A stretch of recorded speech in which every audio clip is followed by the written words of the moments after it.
are the Village Green Preservation Society.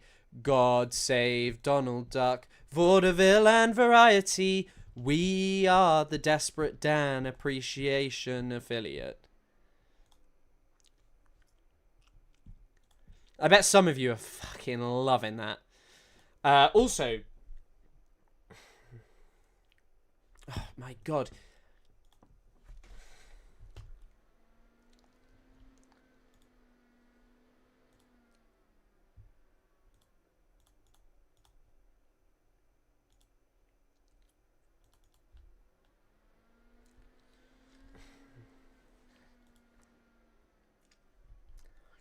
Hello, people. Hello.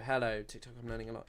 I think that's the only thing that I think there is about TikTok is, and the reason I still see, I don't think debate is a great way to get your point across, but if, like, those people who, one, aren't normally listening to stuff on Palestine, but feel more confident to say their beliefs on Palestine, I think it's actually great. But the only thing I will start doing more is, like, if someone big asks to come up and is a little annoying, I'll just remove them instantly. I don't even know what that guy thought. I mean, he wasn't even very good at Hasbara, which is, someone said I was late to my live stream an hour ago. What a clever guy.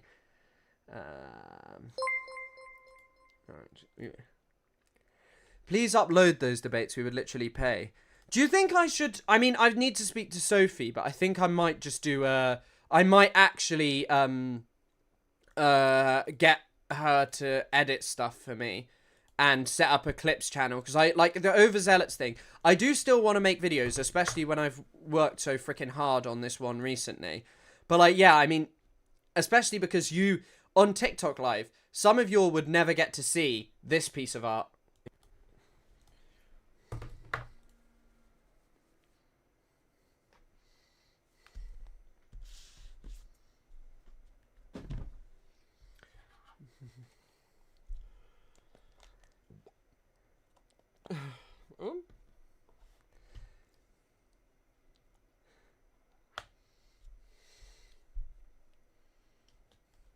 See?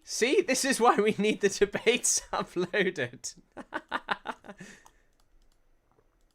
So you can watch me drink a cup of tea. Hello, Sophie. I literally just mentioned you. The multiverse of reasonable takes. Indeed. You know what? I actually watched those Spider-Man films because they were freely available on the BBC, and the Tom Holland ones for the first time not long ago, and they're okay. So brainaged. I mean, I think maybe for the first time, I think I do like going on there, because also the viewers on TikTok is getting crazy, because, I mean, some of you will know, one of the reasons I've been, so anti-TikTok is because I've got banned. I haven't got banned in ages, bro. Like, I'm doing so well. I was mentioning, yeah, Sophie, I was saying that I need to get back to you about the thing, and talk to you about it. Why is my cat so fat? Bro, stop feeding him things. The poor cat. He's probably, what you don't realise is he's probably chilling with other people. Not the empanadas. I've never eaten an empanada. I loved it. You loved what? The debate. Is anyone here from TikTok? Apparently, Globalize the Intifada was banned in TikTok comments. Was blocked replying it on your vid about the number of combatant casualties. Damn, I didn't know they'd banned Globalize the Intifada, but I am supporting the globalization of the Intifada. Oh, guys, huge update from the UK. Oh my god, you guys aren't... Holy shit, this is the biggest UK Palestine news in ages. Oh my god, you guys are not going to believe it. Has the UK gone pro-Palestine?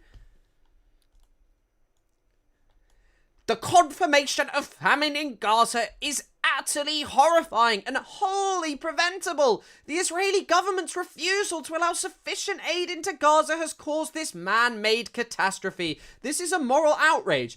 You know what? Like, I was actually expecting that to be way more sloppy. Way more sloppy. But, like, still, it's still just a fucking statement. It's still just a fucking statement. I was expecting him to be like, the catastrophe in Gaza is, you know, it is just there's a bad catastrophe in Gaza. I was actually not expecting him to have said that Israel caused that. So I'm not going to say anything.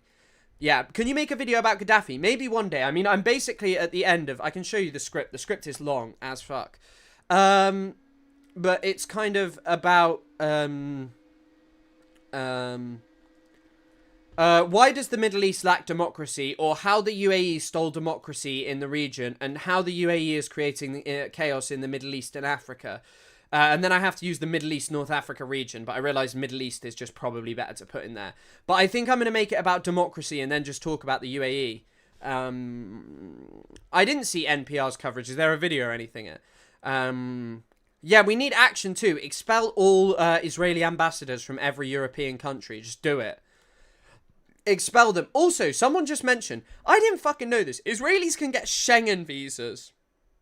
Like, that's crazy that they can just get Schengen visas. Schengen is like a travel zone in Europe, and you can also get it if it's just and you can also get it if you're like a war criminal and just wander around European countries. Fuck that, ban them.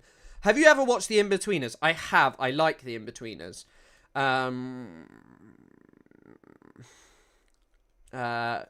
I'm surprised you would think I wouldn't have watched The In-Betweeners. I'm, like, 24 and from the UK, so, like, yeah, I've seen The In-Betweeners, bro. In-Betweeners was all the... Expel all Israelis. I don't think you should just, like, expel every Israeli, because, like, then it's just, like, a thing of them saying, look how we're all getting ethnically cleansed. And also, of course, like, Ilan Pappé and all the other people who shouldn't be expelled because they don't support it. But, like... Israeli soldiers, sure, like people who are active supporters of the Israeli military and Israel, like I wouldn't cry about, but I still wouldn't do it because it would just shape a perception of like, you're expelling all Jewish people, when it's just like, no, it's because you're supporters of Israel. But then I guess actually you'd just be, maybe we should just make it blanket and just expel anyone who supports Israel. Just deport them to Rwanda. Send them to goddamn Rwanda. Bro, I also had a banger tweet the other day. I don't know if any of you saw this. It's a video of PC Marcin Zelinsky, who was caught stealing women's underwear during a search, and I said, bro thought he was in the IDF, which was a good tweet. That is a good-ass tweet. I'm pretty amped up right now. Oh, and then I had another tweet, which is even banged more than I thought it was. Here's a video of an Israeli soldier just throwing a stone. Just, like, smashing a Palestinian window, just because, you know... Look how meager that guy is as well. Like, what a pathetic little stone throw.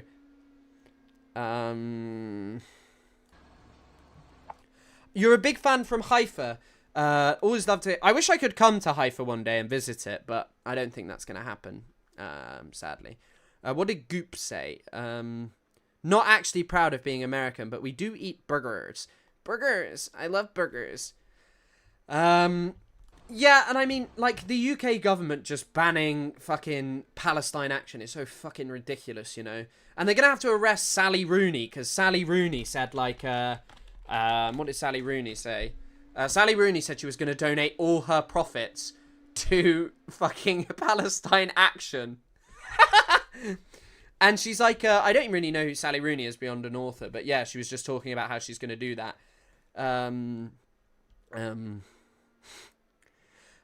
What's your thoughts on the Destiny situation?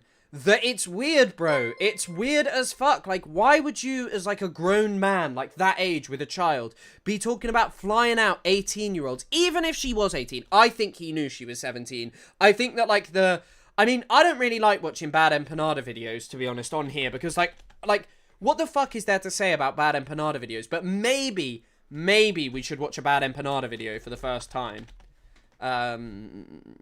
And we got Noah Samson coming on, Mr. Handsome, later. And also, so actually, can I just get a quick... I'm going to put in a quick poll.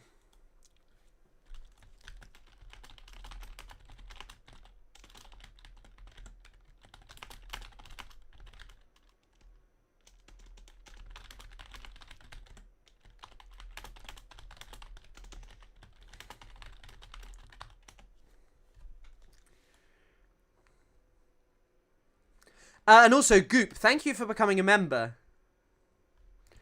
Thank you for becoming a member. What would be a good thing to do with, like, memberships? What would be something that you guys would, like with memberships? Like, I don't know.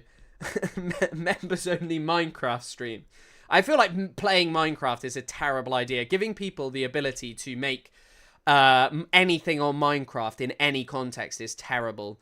No, I'm talking about, like, did you just come from TikTok? I should have specified that, but yeah, oh well, it doesn't really matter that much. Maybe we should just look at this before we look at it. Actually, you know what? No, fuck it. I want to look at Bad Empanada's recent video. Now, I just want to say, I cannot endorse any of this video for legal reasons, because obviously none of this has been legally confirmed, but this is all alleged by journalist and reporter Bad Empanada. Streamer Destiny, real name Stephen Kenneth Bonnell II. What an incredible name, right? Bro, that is a crazy-ass name. He is a pedophile. Pedophile meaning someone who is clearly attracted to children. Children, in this case, meaning people under the age of 18 years old. Mr. Stephen Bonnell II has very clearly enunciated his... Do you think Trump will actually reach peace in Ukraine? I mean, I feel like someone was talking about this a while ago. Like, I'm not buying into that shit that, like, the Ukrainians are all, like, the Azov. But I do think you have, like, heavily armed members of very sort of extremist groups in Ukraine, and also people generally in Ukraine who aren't going to accept what was done to them. And so just saying, like, yeah, I'm going to make peace, when it's clearly not what Ukraine wants and clearly not what Europe wants for Ukraine, I think is quite complex. Like, I'm no expert in it, but I just also don't agree with what the idea that Trump can make peace like that. Sexual attraction to minors on many occasions that we are going to be going over here, which allows us to form an informed conclusion that he is a pedophile. It's time to make the Destiny pedophilia compilation, folks. That's what we're here for. So what do we even start with here? There's just so many clips and, like, chat logs of him just sort of openly, like, admitting this sort of stuff about himself. In this clip right here, he just openly expressed his sexual attraction to a 15-year-old child who had apparently sent explicit images to him, and he talks about how much difficulty he had turning her down because he found her really hot, which, to be clear, makes him a pedophile, because if you're attracted to a child, a 15-year-old, you are a pedophile. Let's listen to this. So what is the admitting to jerking off to 15-year-olds then? What is that in relation to? I never admitted to jerking off. I think I just said, like, this, I think the log is something like, this 15-year-old chick was trying to send me, or was sending me pictures of herself and she was hot as fuck. It's, like, really hard to, like, turn down some of these people. I think. Bro, why are you talking about this on the internet? Why are you talking about this on the internet? Why is this something that ever crosses your mind, or something that you think is cool to say is genuinely beyond me? And also why you would be like, yeah, it was really hard to turn them down. They're fucking 15, bro! Wait, how old was she? She said she was 15. Pretty self-explanatory, right? This man just outright said that he found a 15-year-old hot, meaning he's sexually attracted to her, meaning he's a pedophile. Here's a clip of Destiny being shocked that people consider him to be a pedophile because he said that he finds a 15-year-old hot. Because I shared a picture of a chick that I said, look at this hot jail. Not just that, he shared the picture of her. Oh man, it's worse than I remembered. He shared the picture of her. He, like, shared it with his friends, and he was like, hey guys, check out how hot this 15-year-old is. Okay. Because I shared a picture of a chick that I said, look at this hot jailbait, that makes me a pedophile? Because he's shocked at that idea, right? He's shocked at it. He then defended this later, and he talked about how he's defended this on multiple occasions. Like, this was apparently, like, not his first rodeo with defending sexual attraction to children. Zach Foster follows me, so I could ask him about coming on, but I don't know. I might try and get Abdul on, but Abdul Zarazaktakriti has a bad microphone, but I actually want to promote Thaura as a really important resource. This is probably the worst one that you could look at. There's not really much of a defense here. I mean, basically, the claim that I made... Have we discussed your hot muscle pick yet? It was propaganda to make people view my story. Like, I guarantee you. Yeah, bro, let me explain this to you, why I post this kind of stuff, or why I posted this today. That story got 2,400 views. That means the next story gets 2,000 views. Literally, by virtue of just, like, posting and saying, like, hey, here's a photo of my muscles, all of a sudden people are going to watch it more. Like, crazy. But yeah, maybe I will get Zach Foster on. I'm not sure I can repeat that, Akil, and I may have to delete that message, not because I feel like any sympathy for him, but because I'm not sure you can actually repeat his name on YouTube, although Bad Empanada does it, but I'm just not risking that. In the paste bin was that when you're a professional gamer, there's a lot of fucking girls that are hitting on you. It's Bro, also, I feel like Bad Empanada doesn't talk about this in the video, because, by the way, I've watched this, but, like, what the fuck? Professional gamers getting hit on by children. Like, what does this mean? Like, what does this mean? Like, fucking... Yeah, also, by the way, that is why Hassan posts gym videos before he posts his live stories. Because when you're just posting about, like, hey, I'm going live, no one clicks it. Well, no, actually, the algorithm doesn't even promote it more than no one even clicks it. But, like, yeah, when I post that, yeah. Insane. And the scariest part is the underage chicks that hit on you. I mean, it was a pretty... Bro, also, where is this? Like, this thing of fucking underage chicks hitting on you when you're a professional gamer. Bro, what is this? Like, he was playing StarCraft as well, which is, like, a really fucking nerdy game. Like, what even is StarCraft? I don't know. But, like, I mean, I shouldn't talk. I played a lot of Dota, but, like, still, StarCraft is a... I don't even know. On this conversation, but I mean, I'll back up everything I said in that conversation. It's pretty fucking hard. If you're in your fucking early 20s or some shit, and you've got these late fucking teeny boppers that are sending you, you know, these crazy pictures and whatnot, like, not necessarily nude pictures either. I don't, to my knowledge, I haven't received nude pictures of an underage person. He has, by the way. We'll get into that in a bit. Although I guess it's theoretically possible. I don't know. I've never knowingly traded pictures with an underage person. But yes, you have. Yes, he has. He has.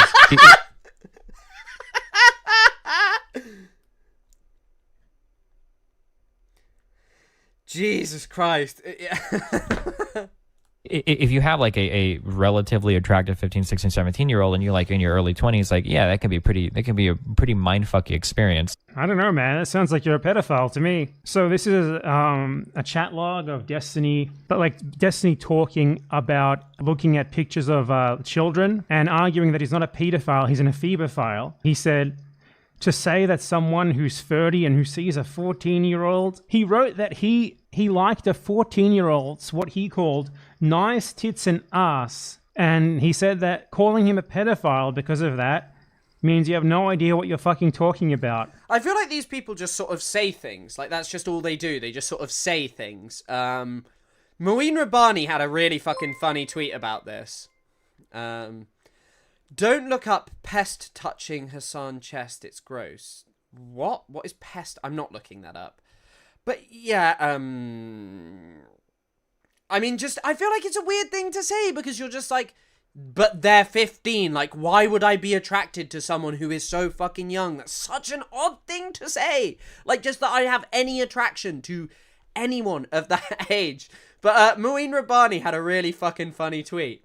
Are only pedos allowed to do Hasbara? Is that why so many of them work anonymously?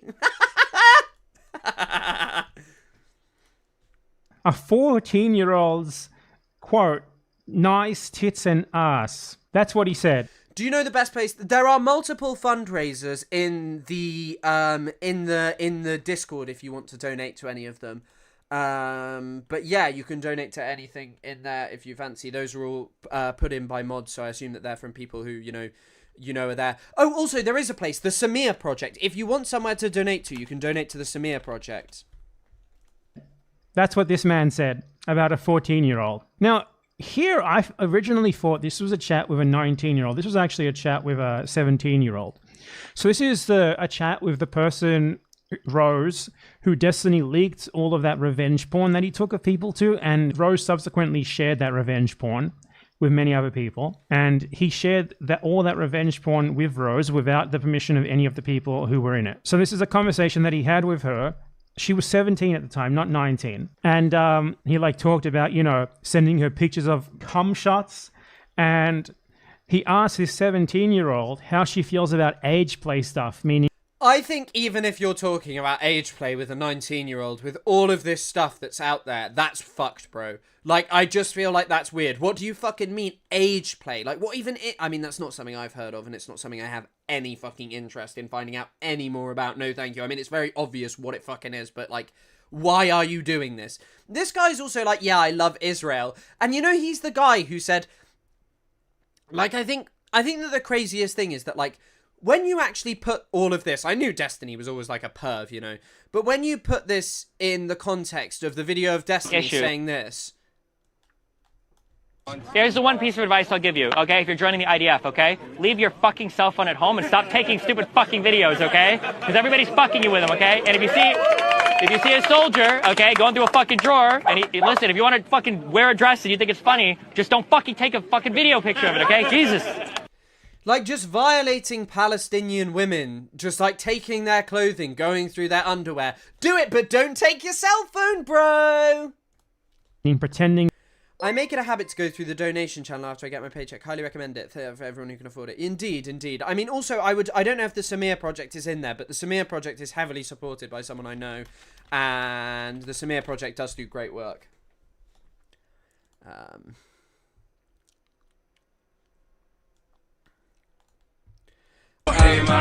The Samir Project is probably actually somewhere that I'd highly recommend donating, to be honest.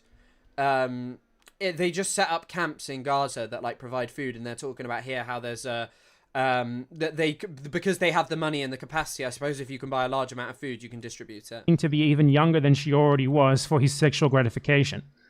So this is someone who is clearly sexually attracted to children, to the point that he wants a child who's already a child to act like an even younger child for him so that he can get off to it. So the reason why we know that Rose very clearly was under the age of 18 is because Rose was like doing online sex work, like selling porn of herself. But she was not on any of the actual platforms where people do that normally, like OnlyFans and whatever else there is. Because those platforms have age verification to make sure you're over. I feel like if you had any sustained conversation with anyone like this is also probably, like, this is based on conjecture more, but I feel like any sustained conversation with someone who was, you know, engaged in sex work, you'd probably ask them, like, oh, like, how come you don't use these platforms? And they'd probably give you an answer. Of course, they can lie to you, and they can say to you, they can say to you, oh, well, you know, what you're saying and doing here, sorry, they could lie to you, but yeah, like, I think you just asked that question. 18, so she couldn't get on there. So what she was doing instead was she was like selling her pictures, I believe, on Twitter, from what I've been told. And she would like have people pay for them by an account that was in someone else's name, like a Venmo or something like that was in someone else's name, who was an adult, who was apparently like her online boyfriend at the time. So it's very... But yeah, like, I was talking about this, like, even at my age, you know, sometimes if you're like around, you know, where, you know, if you're like back where you grew up, like, someone might be like, oh, my parents, like, I don't want, you know, I don't like having people stay over because my parents are there, and if it's not my boyfriend, it's awkward and stuff, and so it's like, okay, fine. But, like, when someone's like, my parents are strict, so they won't let me do this, and you're a 30-year-old man, it's like, bro, that's fucking weird. Clear that she was not 18, otherwise there's no reason that she would be doing that. So Destiny was both sending and receiving. Like, he was sending revenge porn to this minor. That's a crime in of itself, both because it's a revenge porn and because it's a minor receiving it, but, he was also receiving illegal pornography of a minor from her. And Destiny has claimed that he himself is a... Oh, shit, I forgot about the trigonometry interview. I might do that. I'm not going to be streaming this weekend, so it may have to be a Monday thing. ...victim in the whole revenge porn thing, where he shared a ton of revenge porn of people who never consented to having it shared with anyone else. But you have to, you know, ask questions like, why doesn't he go after the person who supposedly victimized him by sharing this then?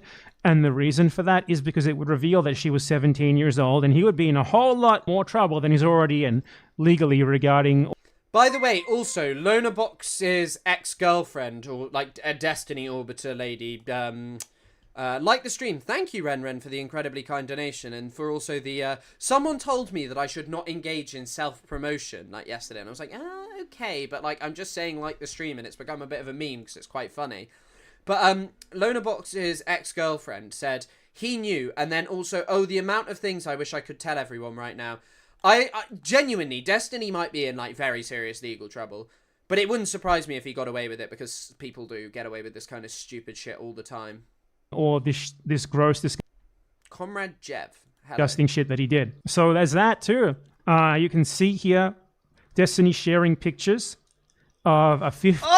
Oh, bro, these I am not... Nah, these messages are getting skipped. I do not want to read about Destiny being hard, and I also don't want to watch this next one, because the next one is fucking heinous. If you want to watch it, you can watch Bad Empanada's video, but it's him talking, like, laughingly about how they kind of coerced, like, a young boy that they were trolling on the internet to get naked in front of the camera. It's fucked. It's really horrible. It's, like, just despicable, and the fact that he found it fun, and he's, like, in his 20s, you know... It's like, there is an element of saying when people are young, people do stupid shit. But when you're fucking 20 plus doing that shit, was going to what he called a crazy island to hang out with 14 Destiny met Epstein? What the fuck? I feel like if Destiny was rich enough, he would literally just be with Epstein. Like, 100%. He'd be like, guys, stream, I fucking love this Epstein guy. Like, I don't know why everyone chat is saying he's so bad. Like, I fucking love him. I don't know what he's done wrong. Yeah, he's got 15 girls around him, 15-year-old girls around him, but you've not seen how hot 15-year-old girls are sometimes. You haven't heard, like, sometimes 15-year-olds can be pretty hot, you know? 15-year-olds, and he said it's totally legal to do this there because the age of consent there is 9. Very interesting. That's probably a joke, to be fair, this one. I don't know, though. I'd just like to note that Destiny and his community, like, constantly accuse other people of being, like, child sex criminals. They just make that up about them when he's on video and in his own, like, chat logs just saying this stuff openly all the time. The revenge porn scandal is just the tip of the iceberg. Because that's just like what he's admitted to, you know, what he's like openly being sued for and stuff. But there's so much other stuff here that is so bad. Yeah, also, the thing with his kid is really bleak. I mean, obviously what's going on with his kid and like his clearly fucked mental state is horrible. But also the fact his kid was like making fun of him for like talking to children. Bro, like, imagine that. Like, I would probably take a day, like some time off and reflect of like, my life is at rock fucking bottom right now. My fucking, my fucking,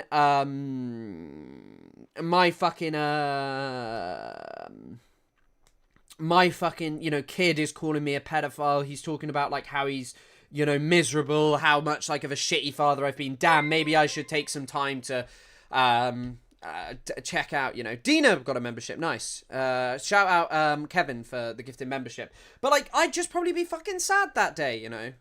That he doesn't want to get out there. He really doesn't want people talking about it. That's why Destiny's... But I guess there is an element of just being on the internet too much and just being fucking fried and everything's just content, drama, and interest in you. And all fucking press is good press, you know. Started blocking me, by the way, because I started talking about this stuff. Same reason why Vorsh stopped talking about me. Now, I had a interesting encounter with a Vorsh fan a couple of years ago. This was like during the era where Vorsh would like very weirdly have arguments about child pornography all the time and like the ethics of child pornography. Very fucking weird shit to be engaging in. And I talked to like this Vorsh. I mean, there is a part here that Bad Empanada gets really fucking wrong. You're going to wait to hear it, but straight reminds me of Iowa soldiers. They use the uniform to impress high schoolers. I even met one who's wants a 14-year-old. What the fuck? I mean, it doesn't surprise me, bro. Like, that does sound... But also, there's like although I hate the fucking film, A Waltz with Bashir kind of talks about this, how, like, being in the Israeli military is kind of tied up with sex a lot and stuff like that, so that stuff doesn't surprise me. Fan, and it was crazy. It was genuinely funny because, like, this guy was like, he was like coming onto my stream to, like, I don't even remember what it was. It was like, prove that to me that Vorsh isn't a pedophile or something, and he ended up... Bro, why are you also dedicating your time to just like saying, yeah, this guy's not a pedophile? Arguing for ethical child porn using what he called the Destiny argument. And this is very relevant here because what I'm going to show you after I show you this clip, don't worry. So I think there's a distinction to be made between the possession of child porn, right, and the distribution of child porn, right? So I don't know if you're familiar with like the Destiny.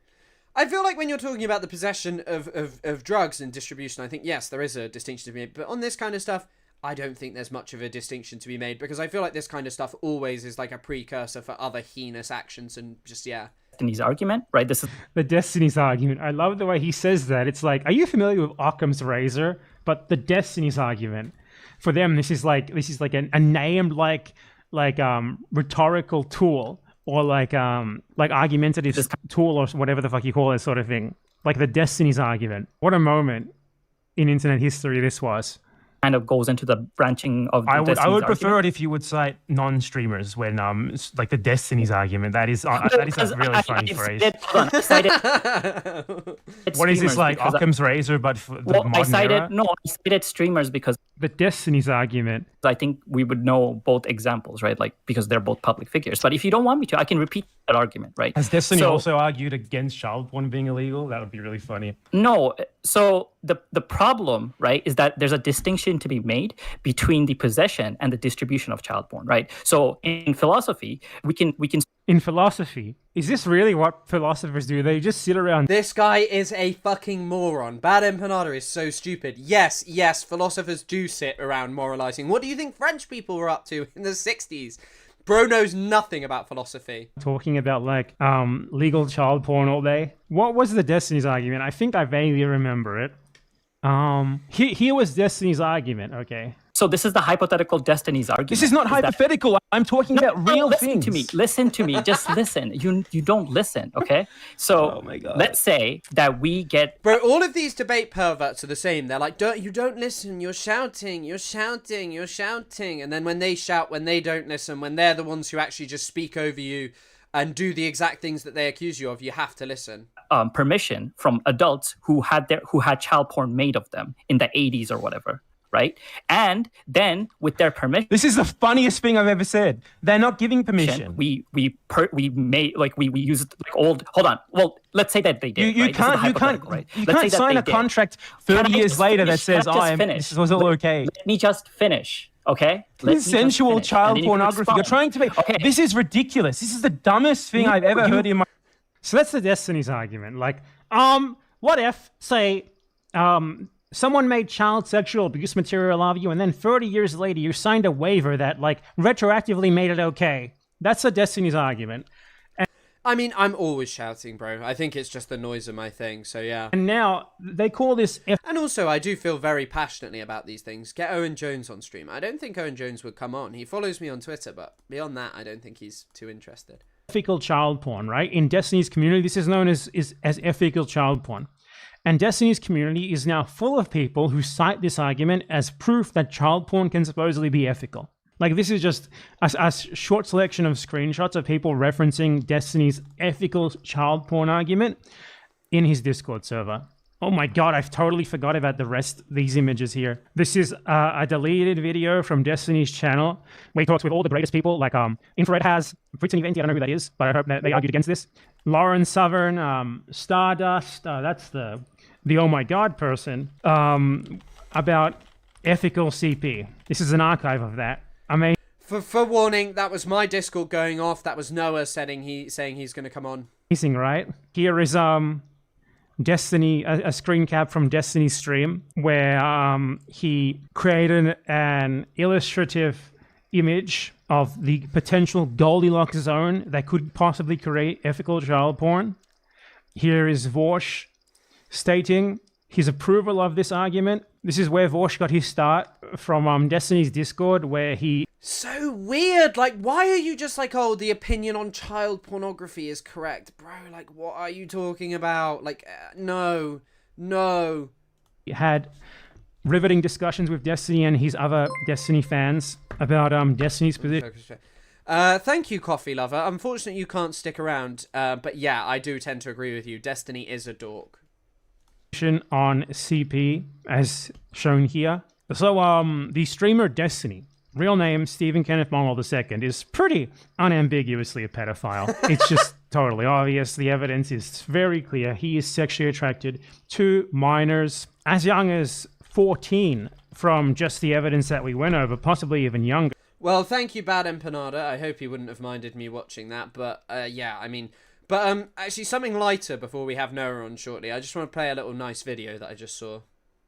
I gotta mute it, but...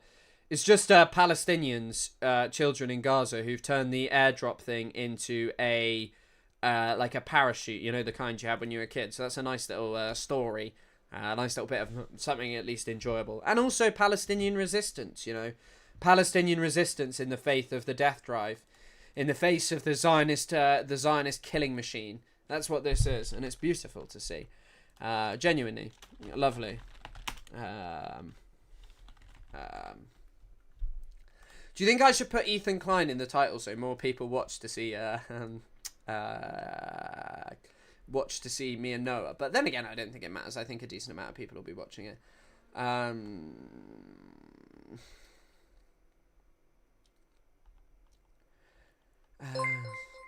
Right. Pest was angry. Hassan distanced himself from him after defending the use of the M-word and other slurs. Pest is destiny, by the way. He's also obsessive. Yeah, I mean, the stuff to do with the N-word and stuff. I just don't know why you want to say it, like, all that much. Like, it's not a word that you just regularly need to be using. But yeah, he just doesn't care. The glimpses into humanity is so easy to take for granted. 100%. And it's also Palestinian existence and life. It's like the quote that I ended the thing with. I may actually just put that up. Whilst I go pee. This is the problem with streaming for longer. I just end up needing to actually pee, whereas if I stream for a short amount of time, I just don't need to.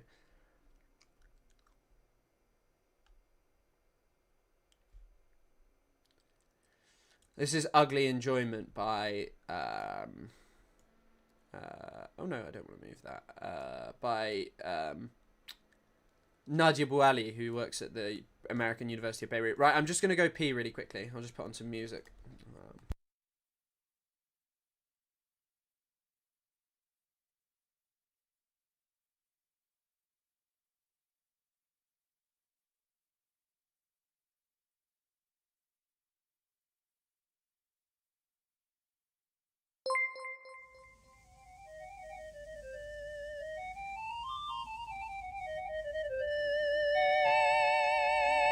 أقسم بثورتنا التي قدستها وسهرت في نيرانها سجاني. أقسم بثورتنا التي كللتها بعزيمة وبمدفع وأماني. أفديك ما فوق الفداء بثورة تلقى الثريا عندها بركاني.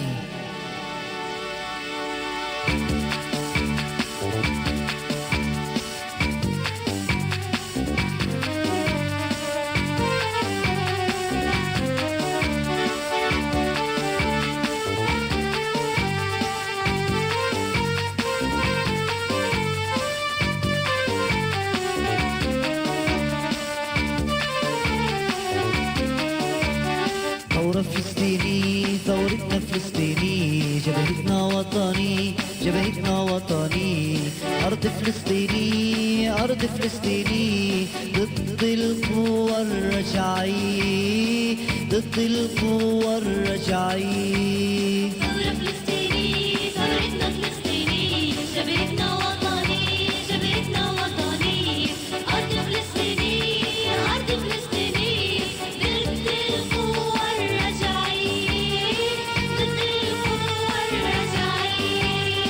ثورتنا كانت دايما أبدا شعلة النار أبدا نبضت.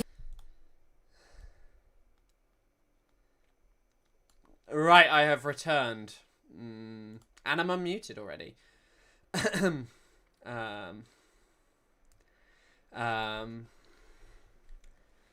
I hope you guys did enjoy that. I like it as well. اسألوا عن نفدل الزعتر اسألوا عن نفسور وصيدا. ثورتنا كانت دايما أبدا شعلة النار أبدا نبضت. اسألوا عن نفدل الزعتر اسألوا عن نفسور وصيدا. شوفوا شو عملنا في بيروت من نضال ومن صمود. شوفوا شو عملنا في بيروت من نضال ومن صمود. شوفوا شو عملنا في بيروت من نضال ومن صمود. شوفوا شو عملنا في بيروت من نضال ومن صمود. ثورة فلسطيني ثورتنا فلسطيني جبهتنا وطني جبهتنا وطني أرض فلسطيني أرض فلسطيني ضد القوى الرجعي ضد القوى الرجعي. ثورة فلسطيني ثورتنا فلسطيني جبهتنا وطني جبهتنا وطني أرض فلسطيني أرض فلسطيني ضد القوى الرجعي ضد القوى. Right, I'll pause it there because otherwise we're just going to sit here for another minute and a half. So actually, I was just looking. This is where it's from because I didn't know if it had rights, but I assume it's just free to use because this is like a Palestinian project and they'd probably want it used with, you know, Palestinian content creation, but I will check. So, but anyway, those that resist show that they have no other way out. What happens when you push people into a corner while oppression becomes casual? Yeah, there's another great parapraxis thing about that, about like escape and like what Israel actually is. Hold on, let me see if I can find it.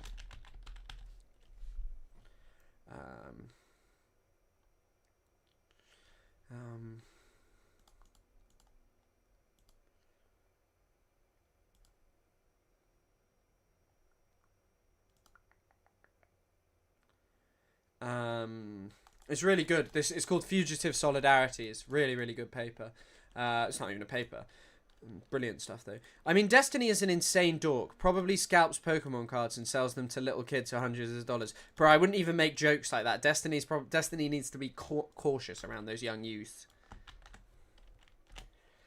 I didn't know I had rights. I'm eternally grateful for that. This song is fire. Yeah, it is indeed. It is indeed. I also put the link in the chat, by the way. He has some other songs that are good as well. There's one called like Intifada.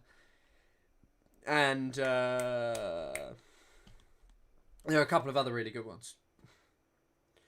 I have seen that video of the Palestinian making music with the drone sounds. I'll see if I can find that, actually, because I'm kind of just waiting for Noah.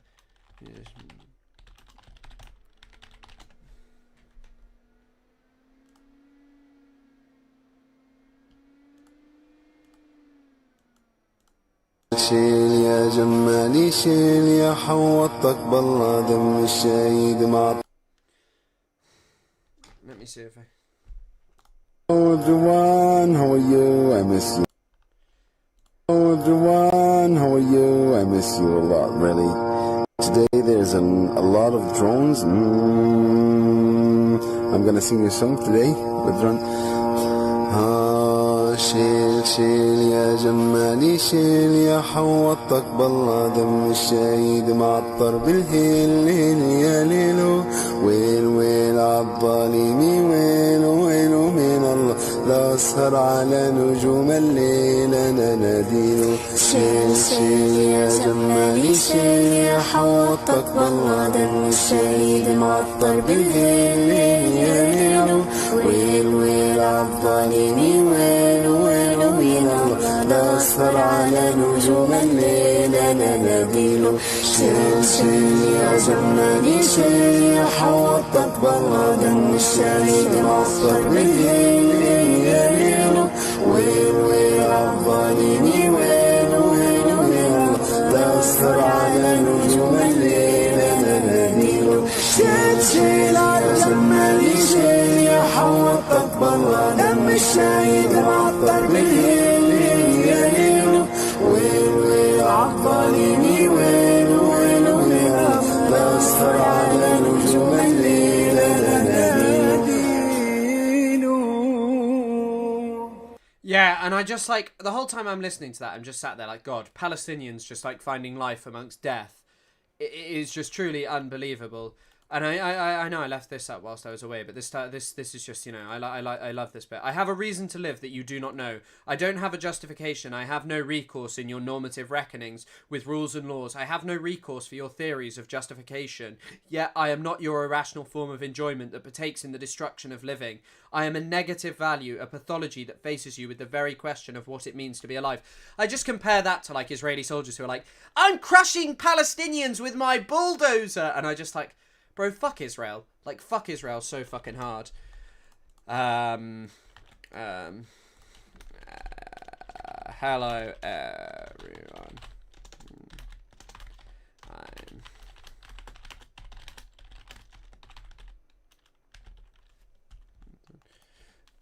on YouTube.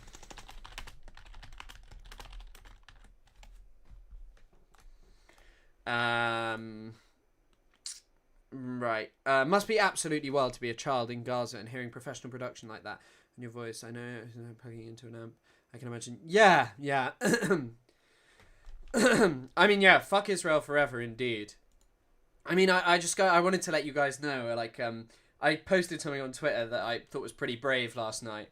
That I'd finally come to this conclusion that basically, Just wanted to let you all know that I have come to the conclusion that Israel is bad. You know, it's taken me 2 years, but like I'm finally a bit like maybe Israel's not great, but I don't know. I'll have to do a little bit more research to work out what's going on there. None of Zala used the Palestinians used to communicate with the Palestinians, but with encrypted Arabic. I've never heard of that.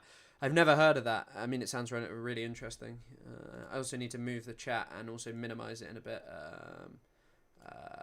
What is the name of the musical style we just heard in here? I don't know. Dabka's some of the most banging Palestinian music, though. Is that what you call it? I know Dabka's the dancing as well. Yeah. Now we've just got to wait for Noah to come. Chris, please reconsider. I don't know, bro. I think I'll have to think about it.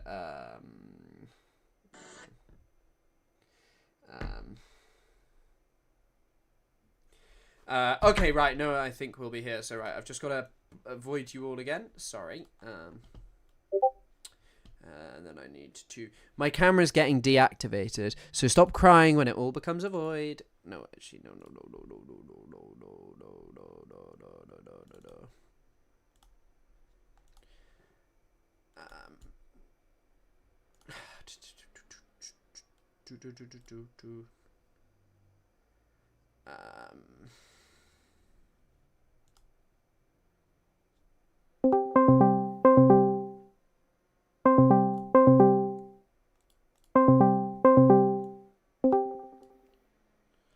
Hello? Can you hear me? Yes. Now, first thing I've got to check is whether everyone can hear you and how to make it go side by side, which I'm not quite... Oh, can you hear my stream? Okay, perfect. Yeah, no problem. Yeah, I've heard. He's pretty oh, there we go. He's pretty problematic, though. I've heard he's been sued for his crimes, the guest today.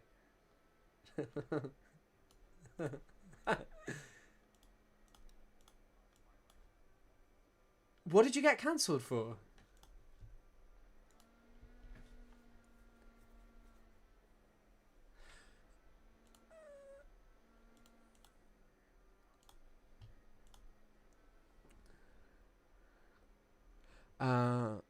Hold on. They're complaining about no sound. I've got it. Right. Sorry all. The sound is now working. Can you hear Noah now? Now, hold on. It will work. It's just because I'm getting... Could you speak actually just now? Check. Yeah, mic check. It's working 100%. Sweet. All right, give me 1 second. Sorry. Yeah, no problem at all. You're fairly new to YouTube streaming, so it's always like a little setup thing, huh? Mm-hmm. At the start. Same for me, honestly. Yeah, and I mean also just learning how to do any of this. I'm not very good with computers, to be honest. Ah, you're more of a books guy. I don't even know if it's that. It's just I've just never bothered to learn anything about computers, like at all. Everyone can definitely hear you now. But yeah, like I don't know. I know what I'm doing. So yeah, you were saying like Noah was just saying that he's been cancelled recently. Yeah, so okay, I recently got back on Twitter, right? And I forgot that tweeting is like being on Twitter makes you kind of I mean, I don't know, this has always been my experience, but like whatever thought you have, you just kind of spew it onto the timeline sometimes, or it incentivizes that, even if it's maybe slightly reactionary or not really thought through. And my tweet was, it was a tweet about it was a tweet of these interviewing these Israeli kids that were like objecting to IDF service. And I made kind of a remark basically saying like, these people are so heroic for not wanting to kill babies. This is awesome. They should be praised, like all 12 of them or whatever. Obviously, like just a remark. I mean, for me, it was like a remark about the, like, I don't know, the political insignificance. And this is a topic I would like to talk about with you. But, and based on what I've been looking at a lot about like Israeli society and attitudes and how it contributes to the genocide. It's kind of like there's a certain nihilism involved with that, and I think there's a conversation to be had about that. But doing that as a response to a video of kids saying we're not going to join the IDF is like not the play. It's like not the. I don't know. It was just a little, I think, cynical. So I deleted it eventually, but not after it went freaking viral.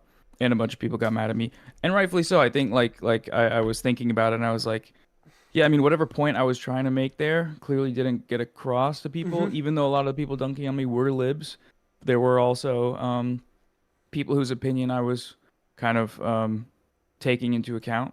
So, anyways, just like posting cringe and getting canceled, but I deleted it, so I guess it's okay. But yeah, I don't know. Like, it's the feeling of like you see these kids get praised, and there's something about that like is frustrating to see, even though what they're doing is a good thing objectively, and like it's inarguably a good thing. And I don't know if you have feelings about that, like seeing, I guess, the media coverage, even if it is like a, well, you thing we want. You would have probably missed this because it was in the start, literally the beginning of 2024 or the end of 2023. I remember posting about this. So you know who Tal Mitnick is, right? He was like the first Refusenik that everyone was talking about, the kid who was in prison. So Tal actually messaged me in June of 2023, and he was like, hey, I love your videos. They've actually really helped me and my friends learn about anti-Zionism and stuff. And my first message to him, I would love to have a conversation with you and your friends. Your actions are incredibly brave. He ignored it, and then I said, it is a brave act, and he sent me a message saying, refusing, laughing my ass off, it's the bare minimum. Like Tal Mitnick himself, one of these Refuseniks. And there was this huge debate where people were getting upset on Twitter over Palestinians saying like, hey, I'm not sure we should be praising people for literally just refusing, when it's like something that you would expect, And I posted the tweet. Tal was in prison at the time. I don't know if he was annoyed at me, but we have spoken since a little bit. But I think he might have shied away a bit from media attention. Maybe because, it kind of has blowback, basically, getting media attention. And, but yeah, he was saying that it's the bare minimum. And I think even in the sense of it, there's a selfish element to it as well. I'm not saying what they're doing is selfish. But what I'm saying is, you are being put in a situation where it is quite likely that it will have, and this is the minute aspect of it, where it will have a detrimental effect on your mental health, going and committing war crimes for a state that is telling you, yeah, this is all good, this is all in the name of Jewish people, we're protecting you all. Like, why the fuck are we sat here, acting like it's the bravest act in the world? Yes, I want people to do it, and I don't think we should discourage or make people feel alienated from doing it. But it's still just a choice that people should be making, I know an Israeli who himself was in the army, but he said he would never, and is very pro-Palestine, but said he would never ever tell his children not to refuse, because his argument was, if they didn't make that decision themselves, then I hadn't taught them right. Mm. And so yeah, that makes sense. And I guess, if your parents tell you to do something, you're not guaranteed to do it because you want to do it. That's your parents' decision. You make that decision because you feel that way. And so I think there's an element of thinking it's not the biggest thing and we don't have to praise everyone who does it. But every time it'll kick up a fuss on Twitter because there are a certain amount of people who are really want relationships with liberal Israelis, liberal Zionists. Right. And view any sort of critique of the, structure of society funneling people into the IDF as not wanting people to defect, wanting people to join the army. That's what they were saying. They're basically oh, so you hate the IDF, but you want them to join the army, and any treatment or critique of that process is treated by liberals. But also, I think there's well-meaning people that were hey, don't respond in this way.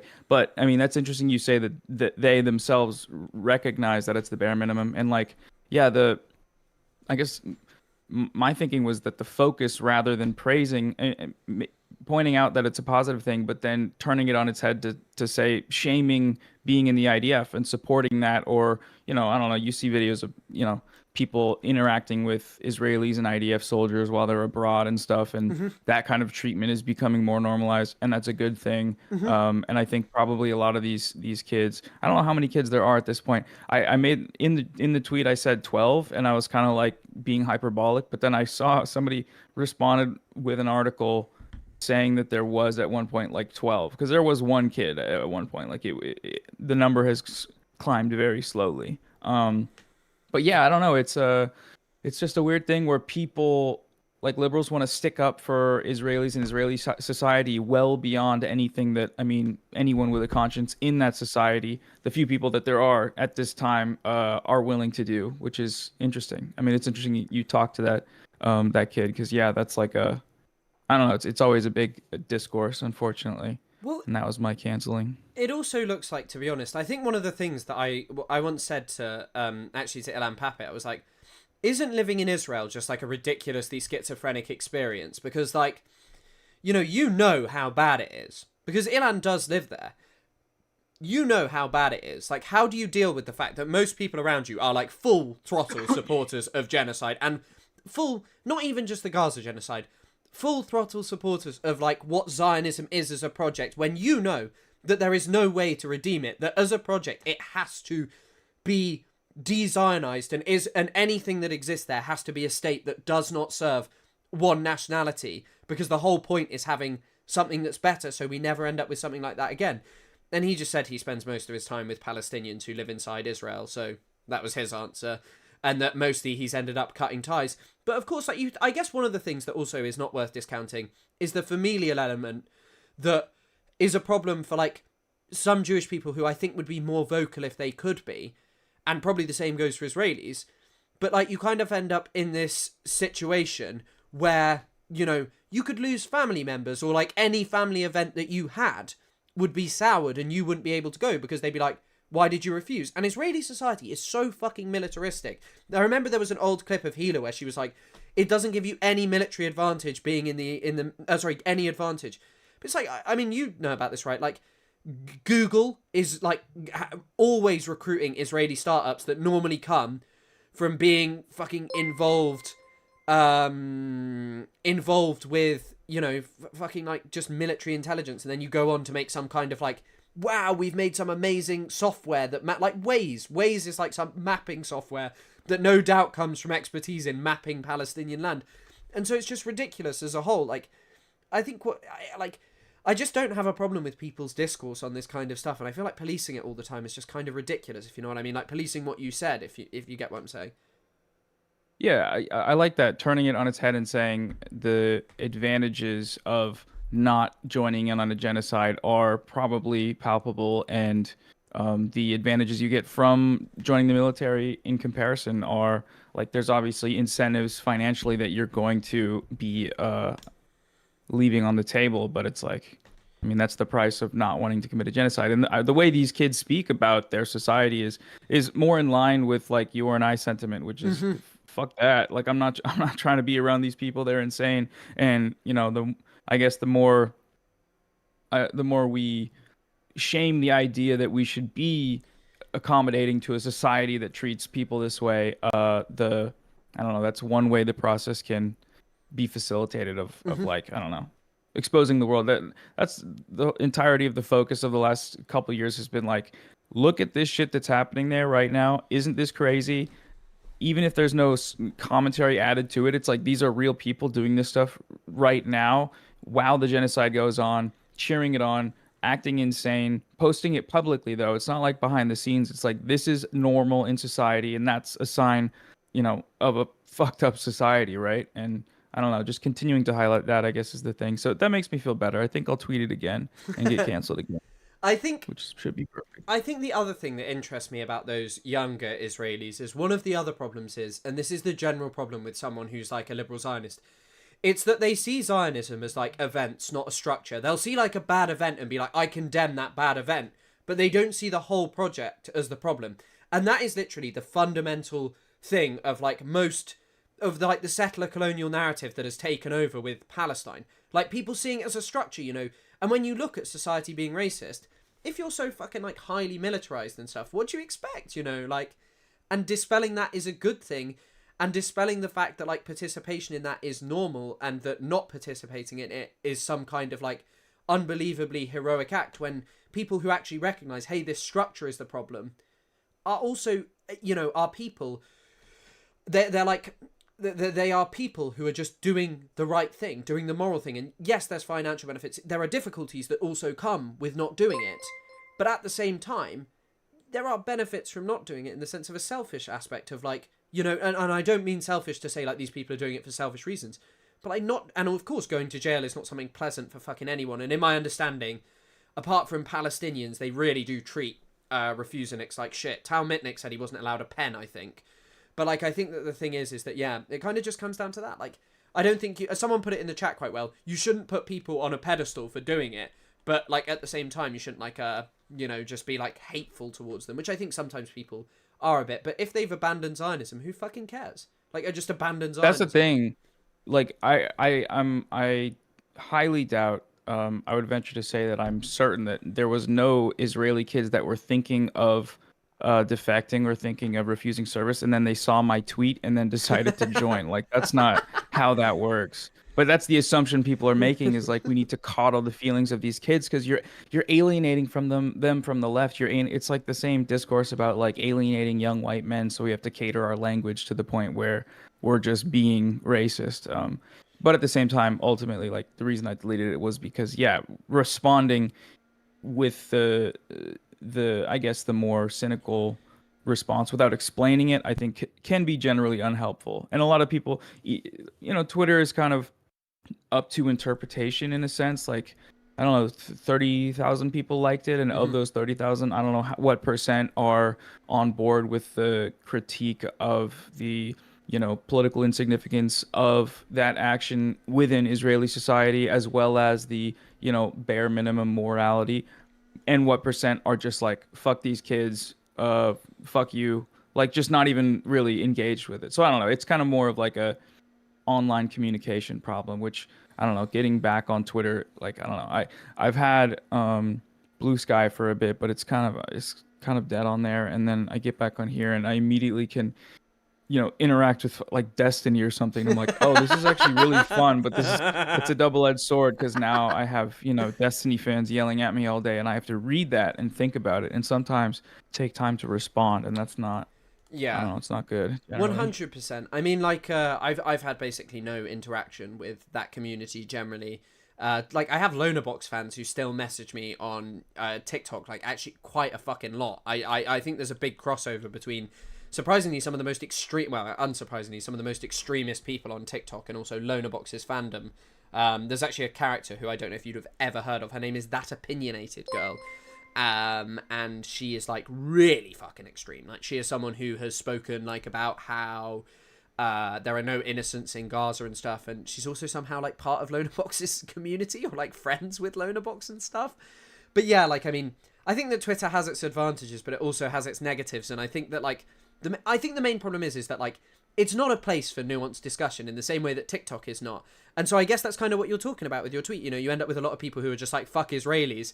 But maybe there is something more to be said about it. I often think about this with, you know, the whole mental health angle in Israel. Because, like, I remember there's a great TikTok creator called Blonde Birch Tree. She's massive on TikTok. Does, like, predominantly Palestine stuff. But, like, when the Israeli soldiers were, like, there was, like, a story about, like, an Israeli soldier taking their own life, and she was just like, fuck him. And I was like, yeah, fair enough. It's a decent enough opinion. But my friend actually wrote something about, like, this is just a crisis in Zionism. This is just a crisis in Israel of, like, an irreconcilable element of, like, you should go and serve the Jewish nation and the Jewish people and bring us amazing, wonderful security. And then at the same time, it's like, well, actually, look how stupid your project is, because it doesn't even provide respect or security for the people who go out and do your genocide. Like, it's nothing. It's nothing. It's all a joke. It's all a lie. Making them kill themselves in droves. Like, I mean, I don't know. I've seen some stories about the epidemic of suicide of IDF soldiers returning, and it's like, you know, it can be callous to respond to that in a way that's like, you know, I don't know, dismissive, or it can seem callous, but ultimately it's like, no, it's just an insane event that is more indicative of I guess the fact that the project needs to be ended, because it's like it's hurting everybody. Not to and centering, the feelings and the violence against Israelis is always an issue, and I think most people generally take issue with that. But like, yeah, like that, when someone tweets that about an article like that, I'm never mad. I made a video about, I think his name was Alan Mizrahi. He was the guy who the CNN did an article about how, running over Palestinians in a bulldozer made him sad, and the noise of the just grotesque stuff,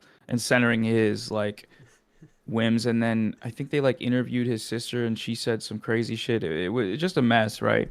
And you could not make a more perfectly crafted piece of propaganda to make people hate the IDF and hate Israelis and treat them with utter contempt and respond to them killing themselves like, yeah, that's a good thing. I mean, he literally, like, you could have chosen someone that was, some distant separation, a Gila Klein character, supposedly allegedly for some of her career being at the desk job, but they chose a guy who literally ran people over with bulldozers and then talked about it and said it was in the hundreds. It's like, if he killed himself, no one should be mad about that, but we should be cognizant that there's a reason.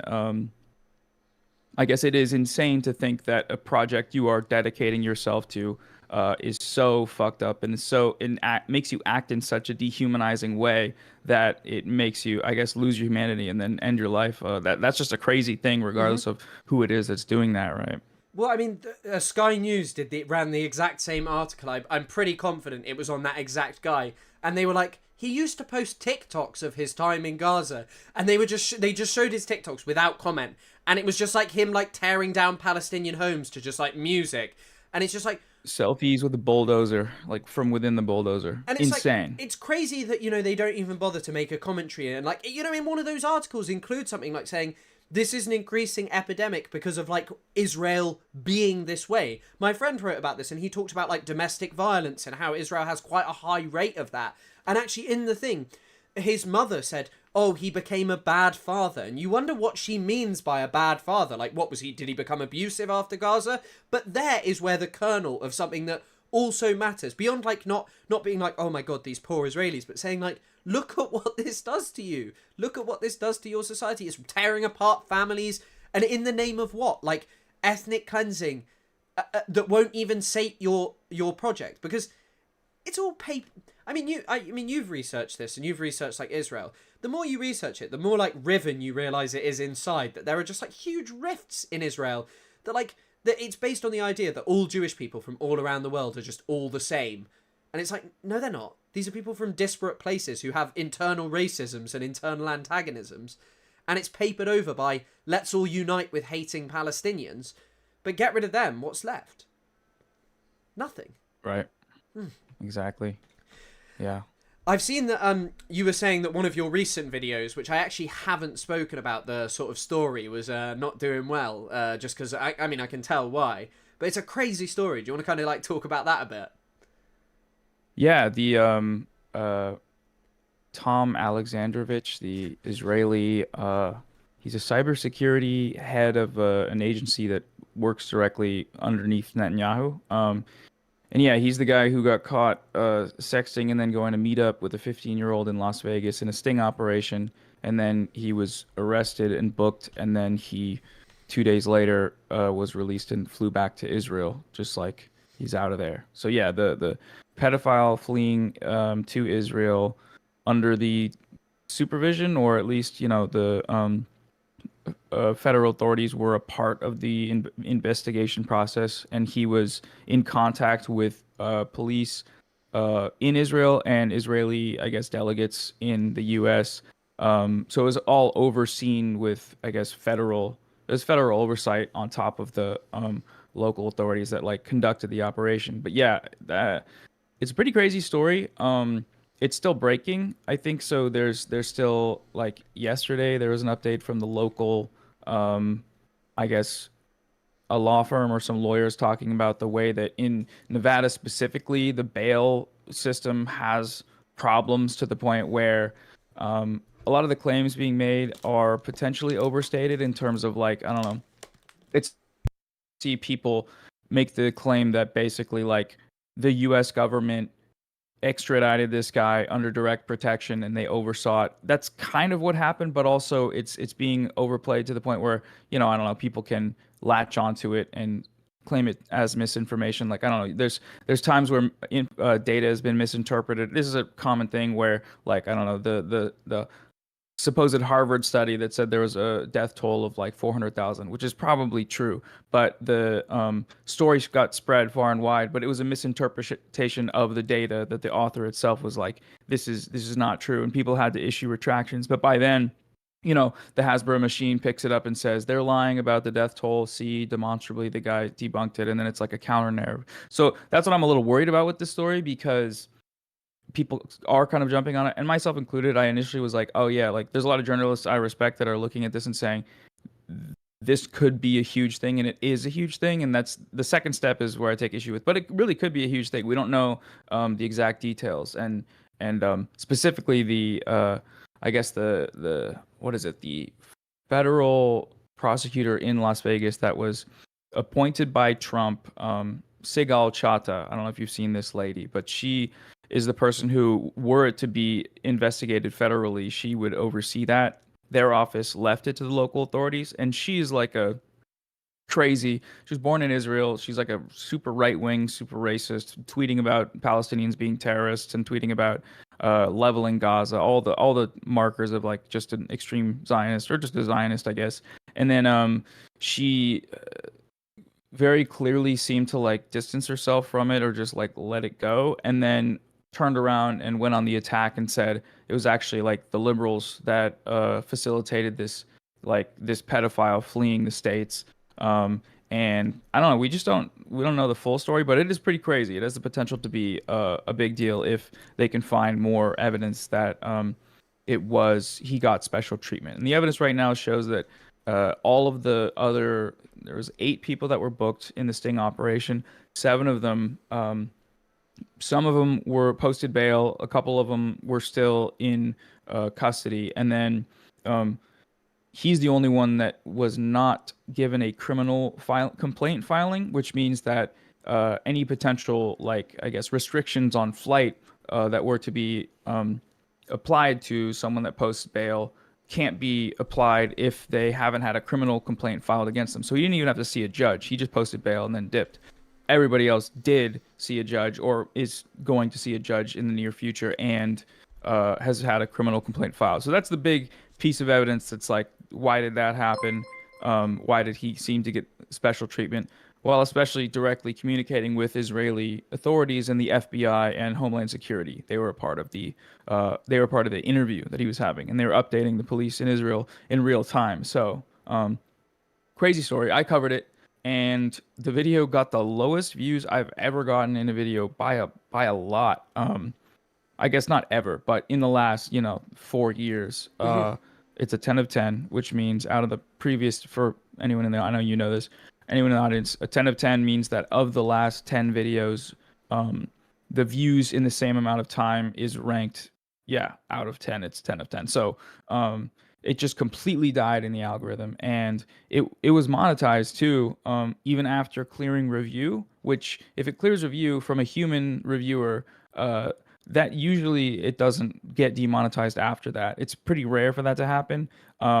And yeah, the video got like, I don't know, initially like 30,000 views yesterday, which isn't tiny, but for my channel and for based on the amount of people that it should be being showed to, it was very, very low. And it is, sensitive subject matter, child predation and things like that. YouTube is pretty harsh on that, I know. But yeah, just in terms of, I try not to get too conspiratorial, the Zionists are making my YouTube video die, even though maybe I just fell off or chose to incendiary of a or like, something in the video I said triggered the system to do that. I mean, but we know there's so much evidence of, direct suppression of pro-Palestine content, or of, Israeli critical content on social media platforms. I'm not familiar with too much on YouTube, but Meta is a big one, and TikTok. I mean, they just hired the an Israeli intelligence, like an open Zionist, the young girl, as the lead content moderator. She's Yeah, she was working in the IDF in like cybersecurity or something.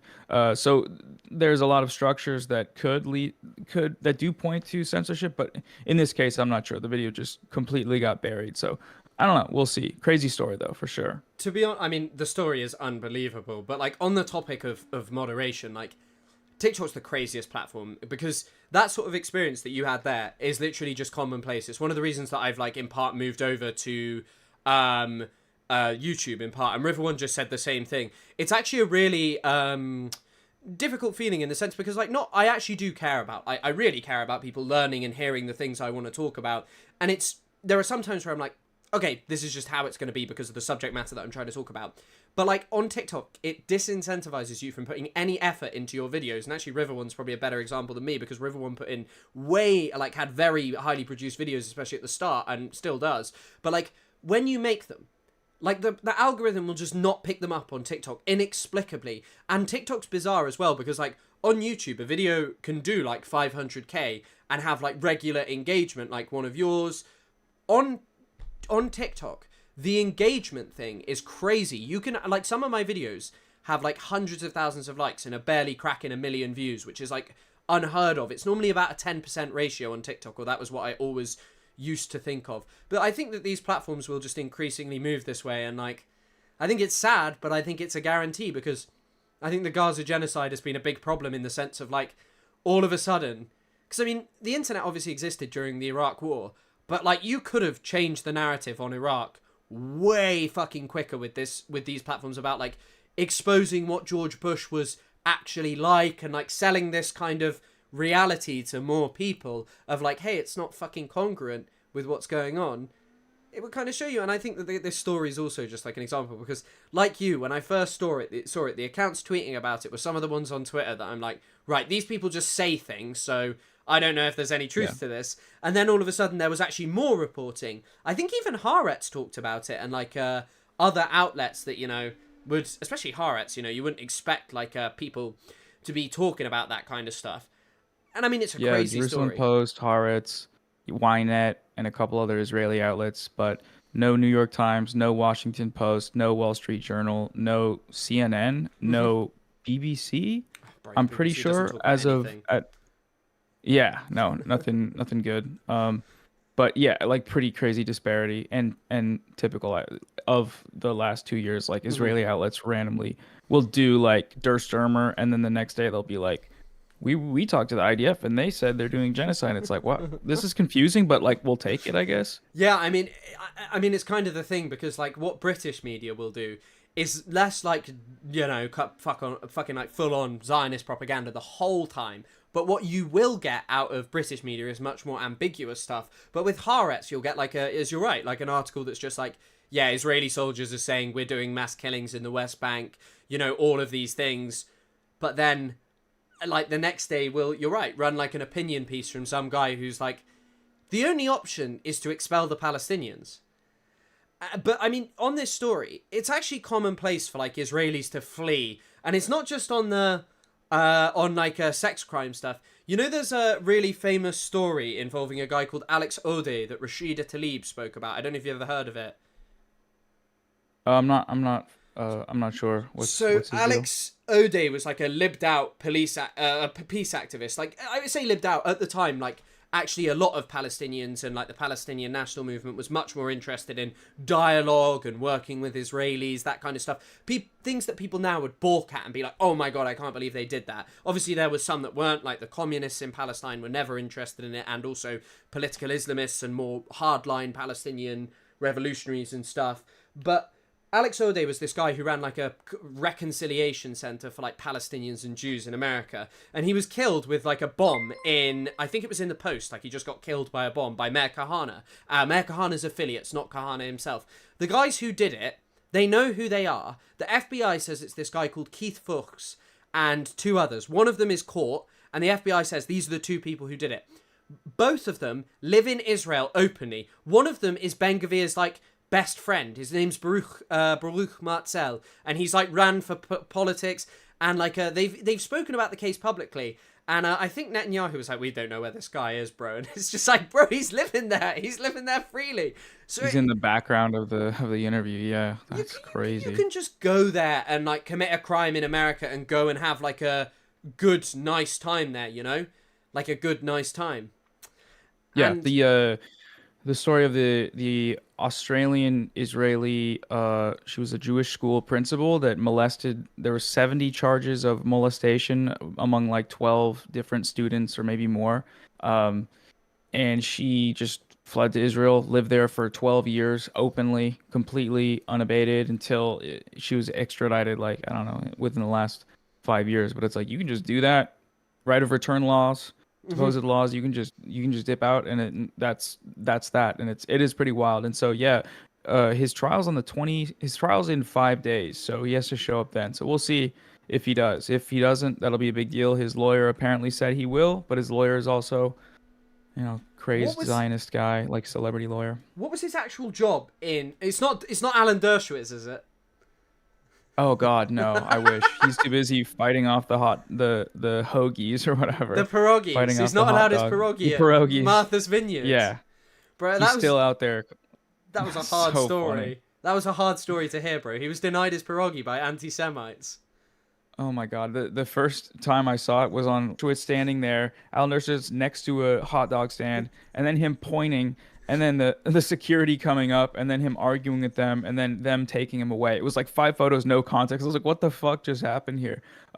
He's the best, but unfortunately I don't think he's the lawyer. But the lawyers are some like weird Zionist guys, of course. What was Alexandrovich's actual position in Israel? Because I've seen it's like cyber something or other. He's the lead director of what is the organization? It's a cybersecurity firm that on his LinkedIn he described it as being the architect of the digital Iron Dome or something like the digital. Yeah, so can't be good, right? Can't be great. But he's like done, like on his LinkedIn there was a presentation he did like for Netanyahu directly, and it's not even it's a government, like a wing of the government, right? But I think an interview dropped, or somebody surfaced clips of an interview yesterday of him talking about how, I don't know what platform it was, but he was involved in content moderation and what he described as, I guess, like anti-patriotic content or nihilistic content when it comes to attitudes towards Israel and the Israeli government. So definitely someone that has some level of control over information. But yeah, I'm not 100% sure. Are you gonna do a video on that, you think, or well, I had cover thoughts it on about stream? it, but normally I was covering things like that would be something that I'd more cover on TikTok. Like the only shorter form things I've covered were like the Superman thing, which I know why it didn't do well because I kind of missed the boat, and my video I got a little bit kind of confused in my take. Not confused, but I just wish I'd kept it to one thing rather than trying to do two. But the Anas al-Sharif video, bro, I was surprised by that one because it only got 10,000 views, but it's got like 2k likes, and I was like, oh, that's quite a lot of views. But I guess the algorithm sometimes just doesn't pick it up. Maybe it wasn't the kind of video people wanted to see.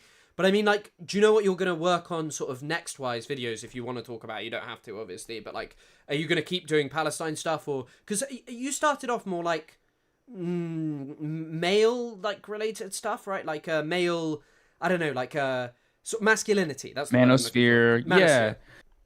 Yeah, I was doing like red pill content for a while. Just like, I guess I was making fun of red pill content. That was kind of the genre. And then, yeah, I started doing content about Palestine post October 7th. And then, yeah, right. Like in my mind, I see myself as that being my job now, because it's something I want to talk about and it's something I want to cover. And it does like bring some sort of feeling of like this, I don't know, some kind of contribution into something that's important, as opposed to a lot of like the YouTube content I was making before.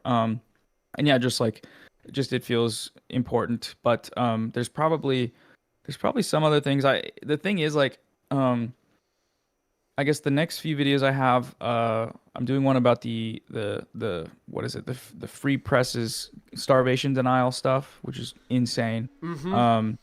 And then I have a couple videos I haven't, like, there's a couple videos on the Hannibal Directive on YouTube, but it's not like when you search the Hannibal Directive, they don't show up. So I know there's some TikToks, people talking about, I saw a viral TikTok the other day, people saying like, when I learned about the Handle Directive, everything changed for me regarding Israel. And it was a bunch of people being like, holy shit, this is crazy. And it was from like 2 weeks ago. And we've known about this for a year and a half. I don't know how long. So a video on that. And then there's other like, I'll probably do a video about the IDF service refusal.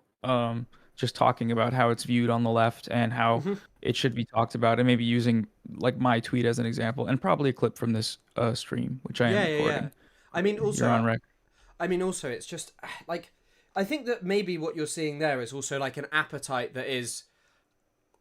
I mean, today, because I was kind of mocking it earlier, and I am still not going to sit here and be like, wow. But for the first time, the UK foreign minister has been like, Israel has caused a famine in Gaza. Previously, they'd say, oh, there's a catastrophe in Gaza.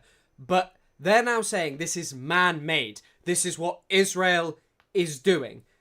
Israel is causing this. Israel could prevent it. That is the first time that the UK government has said that. And I'm not saying that this is like, wow, everything's going to be fixed now. And nor do I actually think that it marks a big change until we see material changes in, like, you know, relationship with Israel. But what I do feel is that more and more there is like a growing, and this has been going on for a few months now, there is a growing amount of media and such that is talking about Palestine in a different way, that is talking about it in much more realistic terms. There are of course still denials and there are still heinous organizations out there, but I think that you kind of look at it and you sort of see actually it's being spoken about in a slightly different way. And so there's like an appetite of people who maybe didn't feel comfortable about Palestine before feeling shifted more towards, actually I should post about Palestine, I should talk about it.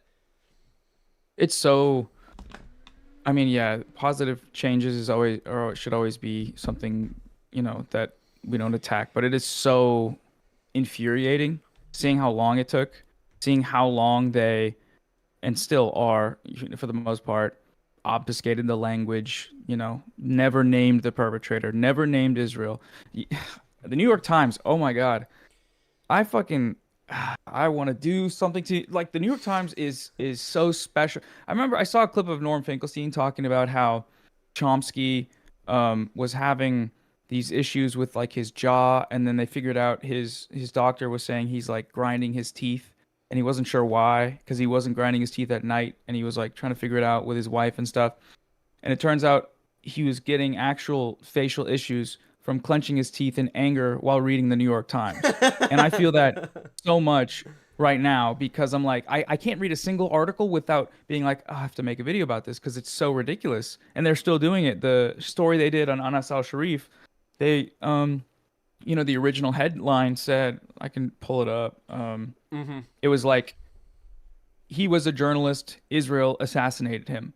And then they changed the headline within hours of its release. It was an op-ed, right? Because the op-ed page is where they can do like plausible deniability, but they changed it to, Israel said he was Hamas, but he was actually a Pulitzer Prize winning journalist. That's crazy. That's like unbelievable. But you know, it's happened for so long that now that we're seeing some kind of positive shift, we got to take it, you know, in stride, I suppose.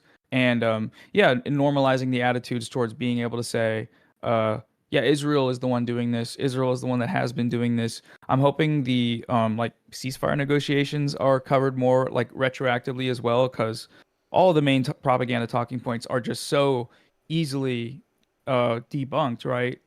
Regarding like just return the hostages or whatever. Overzealous, you had him on yesterday, which was great. I watched most of that. His video debunking like the historical propaganda, stuff like that is like, it's just awesome. And it's more people see it, more people, it's normalized to be like, this is insane that this is an idea that's still being entertained. And then yeah, because it just took so long. And from day one, people being like, oh, this, like, we know what's going to happen here. We need to call it what it is. I don't know what it is specifically that pushed things over the edge, but public opinion is a big part of it. Like the polling is, for the first time ever, people have the majority of Americans have a negative view of Israel. I think that's the most recent poll from a few months ago. Might have been Pew Research, which is, yeah, it's crazy. It's unprecedented. But again, how much faster could that have happened? How much pain and suffering and mass murder could have been alleviated if all of these mainstream journalist outlets just were honest from the jump? But they lied. You know, they lied by omission. They lied with their passive language and their it's just disgusting. I can't read it. It's You know horrible. the Al Ahli Baptist Hospital, because I know that Lonerbox, like actually I know you reported on it, because Lonerbox is like one of his probably magnum opus of genocide denial, is claiming that, you know, the Al Ahli Baptist Hospital was definitely caused by Hamas. And when we had a debate, he spent his time like focusing on the crater. He was obsessed with the crater. He really liked the crater. But you know, I met Ghassan Abu Sitta, who was there, like on the day where it was struck. He's the doctor that gave the speech outside with all of the bodies.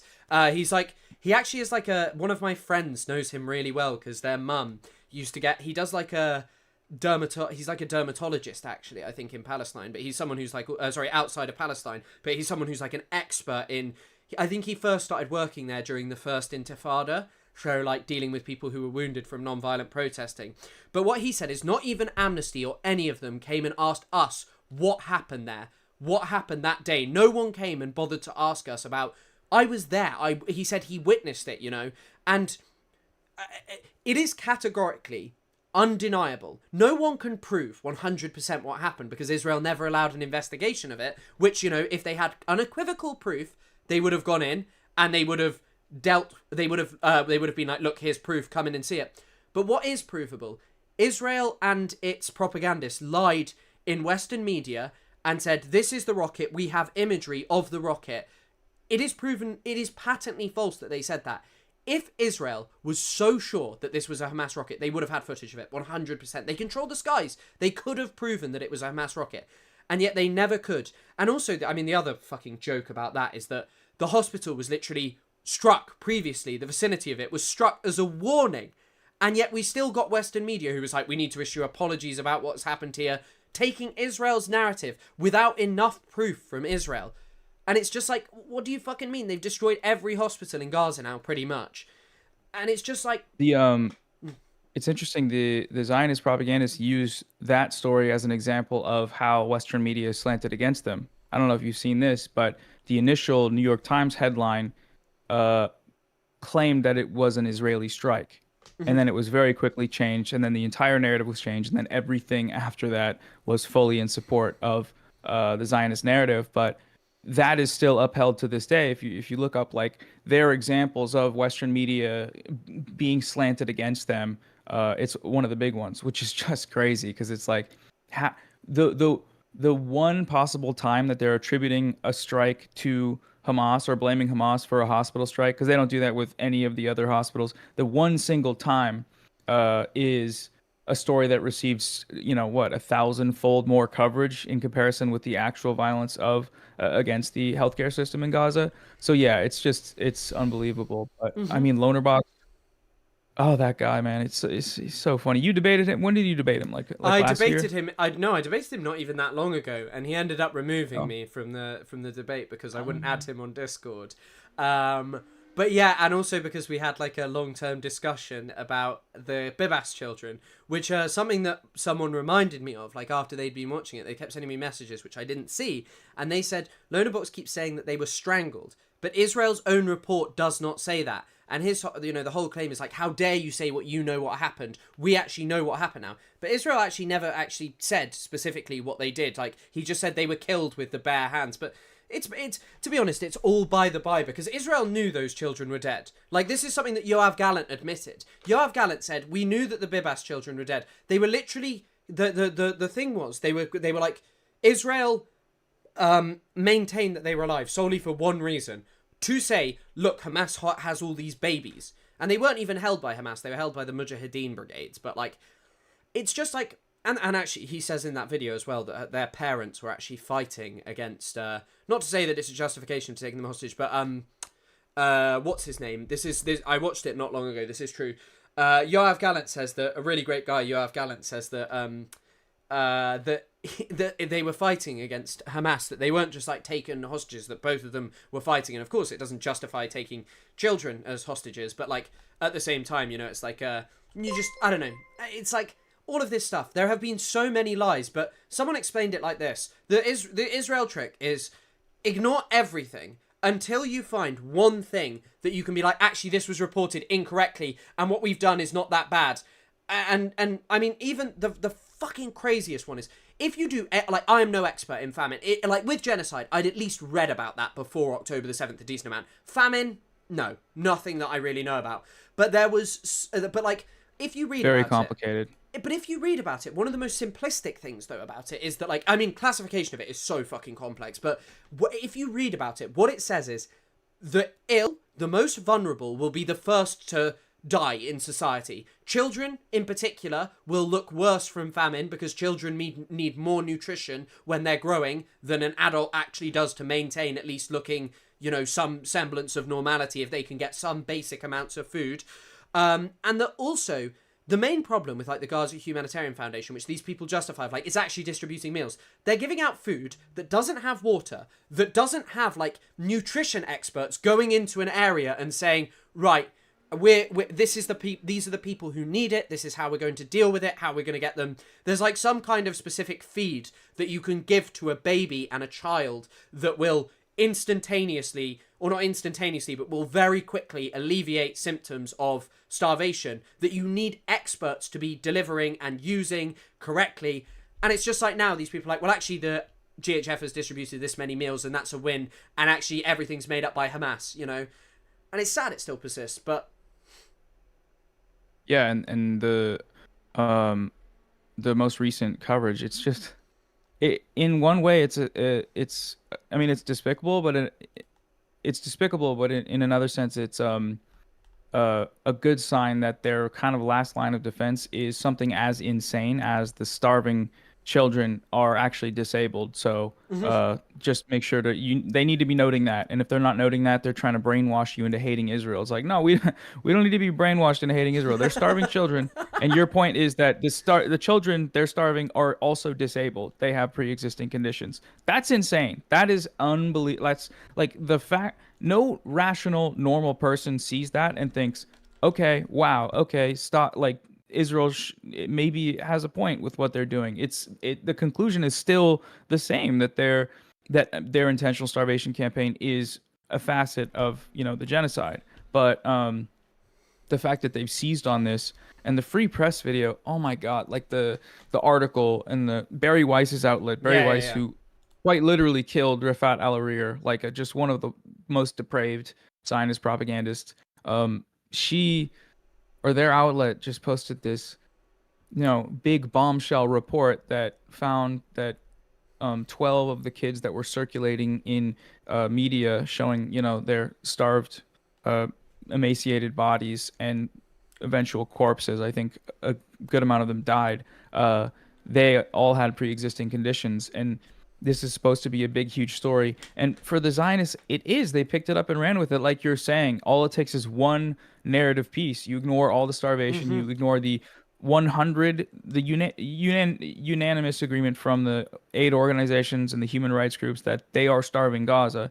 The ICC's arrest warrant was due to man-made starvation. You know, Netanyahu and Yoav Gallant were accused of facilitating a starvation campaign. But then, I mean, another one of the articles on the Free Press that was called Gaza Famine is a Myth. And this was from a month and a half ago.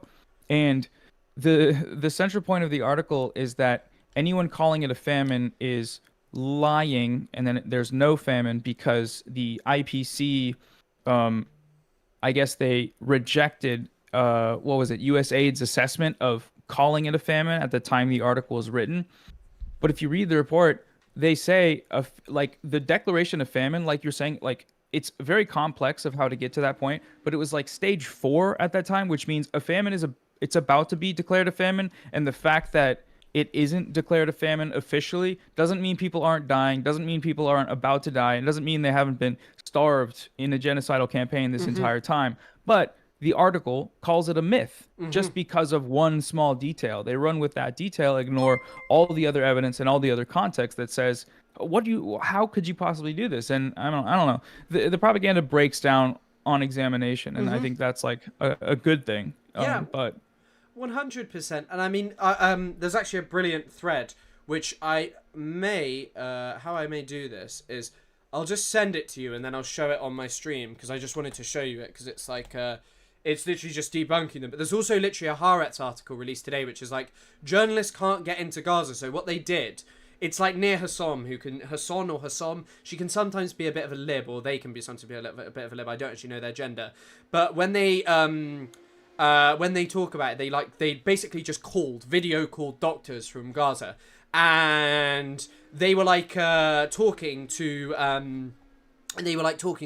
They said that 12 of the kids did have underlying conditions, but all of the doctors there were like, these conditions are not the problem. What is causing the problem is starvation. They're not eating because of their conditions. They're not eating because of starvation. And there's that fucking tweet that someone had that Anne Frank died of typhus. And this is a wider point. There's a lady called Roxanne Dunbar Ortiz, who I believe is indigenous herself. And someone told me once that actually she knew nothing about her own history, or very little. And then what actually spurred her on was some kind of interaction with Palestinians. And she their indigenous struggle. And she began to learn more about her own. She talks about how in America, there's a video of fucking Tucker Carlson doing it, where they're like, the Native Americans, they got sick. They just didn't have the same kind of immune system that we did, which, yeah, it's true. They weren't experienced with smallpox and stuff.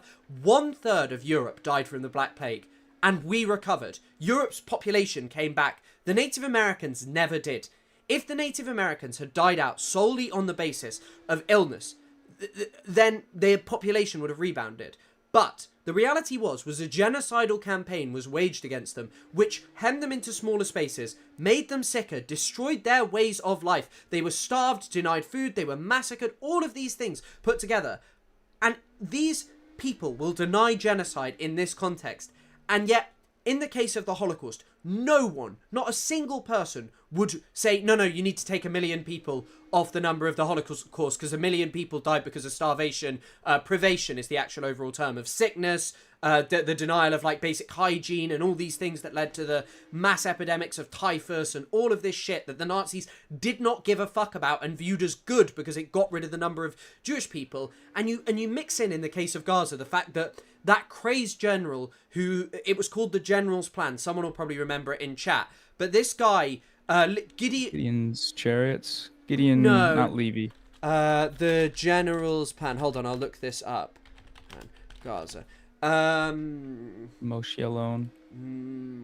I can't remember his name. So. Oh, no, his name is Giora Island. He wrote at the start of Gaza that epidemic spreading would be a good thing for Israel.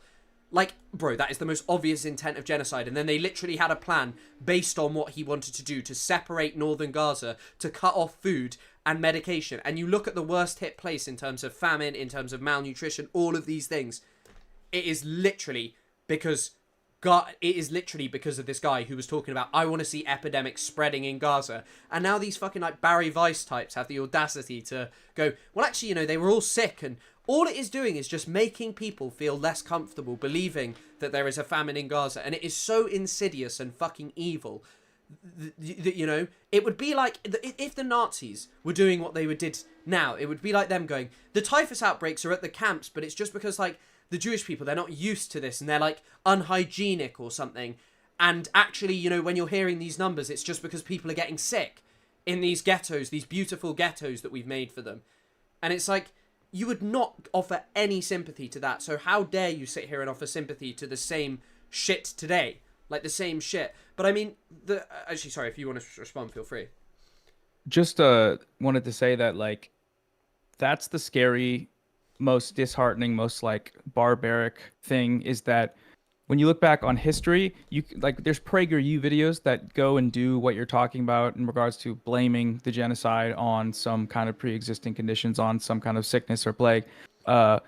This is all kind of divorced historical stuff that people already aren't that well versed on, especially an American audience. And it's they hear that, they're more prone to propaganda that says, oh, okay, well, I guess that makes sense. This is happening now. This is happening right now. It's live streamed. We know we know who is doing it. We know who is supporting it. We know that we are funding it and the weapons that are facilitating it. And we still, I don't know, it blows my mind seeing their attempt to spin that propaganda, because we know what's happening, but it's for that audience. It doesn't need to be in line with reality. But 100%. I mean, I'm just gonna pull up the thread because I think that did you get the link I sent? Let me see. I sent it on Discord, I believe. Yeah, I did. Yeah, okay. Yeah. It's just from some guy who he posts his credentials almost in the first one. and I just thought I'd pull it up. I'll see if I can actually resize this so it's like decently. Yeah, I'll use it to cover my face. I just thought it was really like he literally just goes through every single trope. Like the first one is about a kid who's next to a pair. This starving kid is next to a parent who isn't starving. I don't know if you saw that propaganda was particularly atrocious. Did you see those people who were like, actually Palestinians they're also use making fun their of kids? Yeah, they post photos of like people that are overweight, and it's like this is insanity to use this as an example. But yeah, I remember the mother and the child, because they're saying, oh, the mother should stop stuffing her face and let her kid eat. Just utterly depraved. I mean, I think it's like the whole context with Palestine. Like, would anywhere else would you see people like so comfortable to hang around people who minimize like a genocide, like the Nakba, you know, like the expulsion of 750,000 people? Would you ever feel comfortable looking at that and seeing like, and like being around someone who was just like, yeah, that doesn't matter, you know? And then the next one, just like going through, there is food in the market, some restaurant is open. I mean, did you see that Israel literally had one of those fucking videos? Israel had one of those. They love posting. What about like this Gaza cafe? Restaurants in Gaza. Yeah. And his point was like, he says like literally here, famine isn't about a universal absence of food.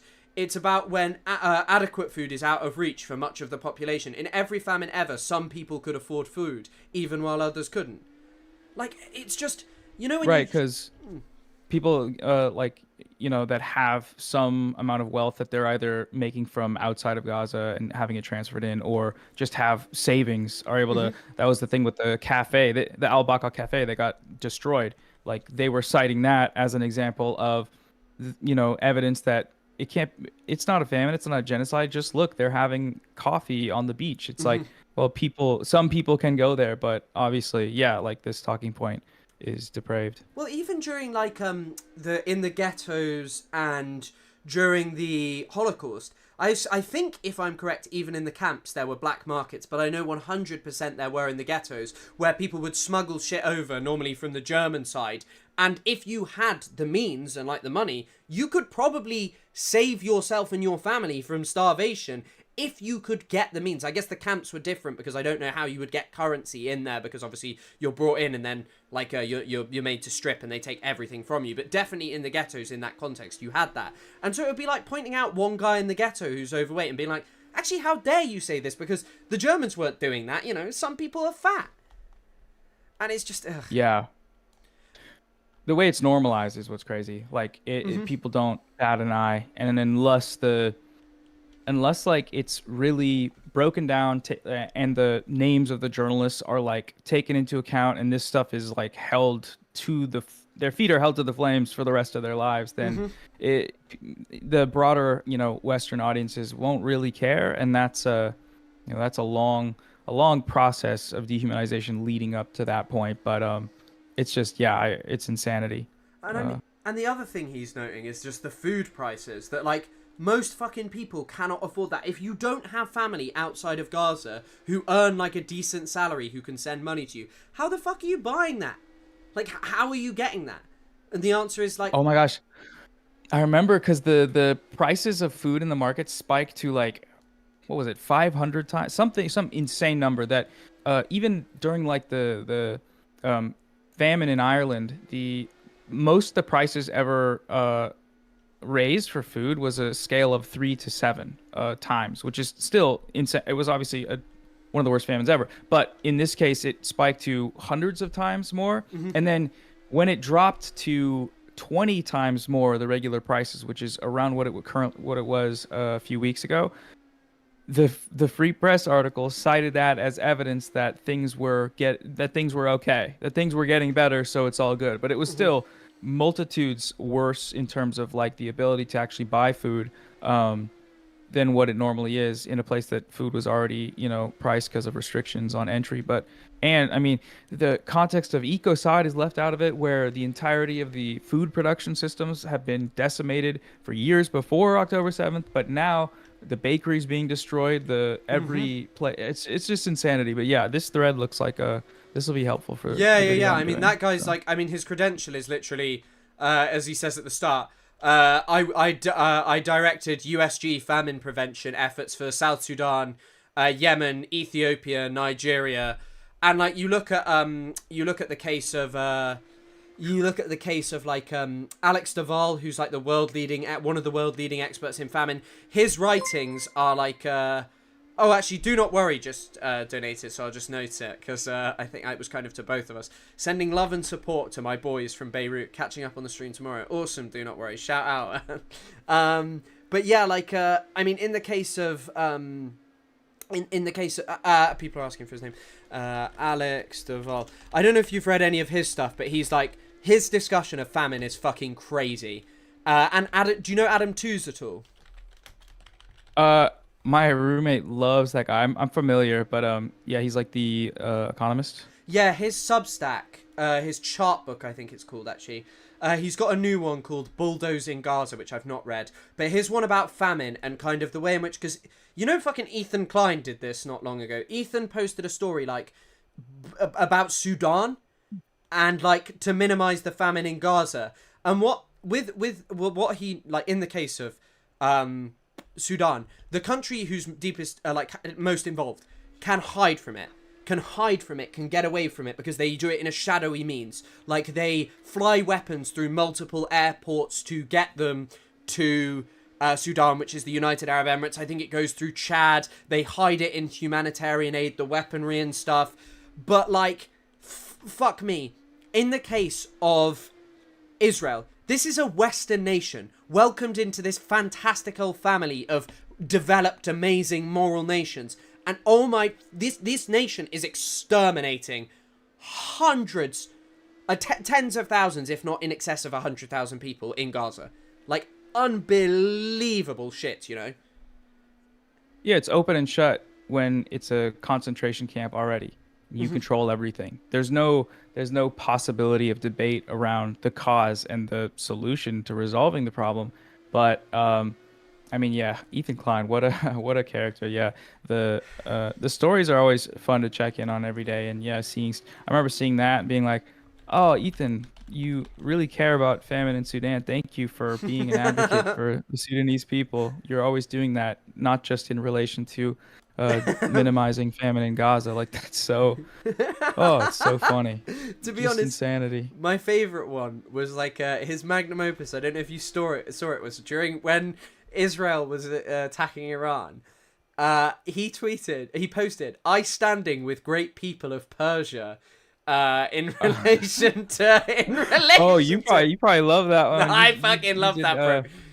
You've done a lot of coverage on the Persians, the great Persians standing up for Israel. The great Persian people, the great Persian. I mean, crazy diaspora. Like probably the craziest diaspora in terms of anyone. Notoriously. There's a guy. I mean, I don't even know what like LA fucking Iranians are like, but I think that probably they're crazier. But the UK, there's this guy who's like literally associated with just the worst people in the UK, like all of the far right, and he goes to every Palestine march and is like, the police have attacked me because I held up my Israeli flag and my Persian flag in front of the pro-Pali protesters who couldn't help themselves but attack me.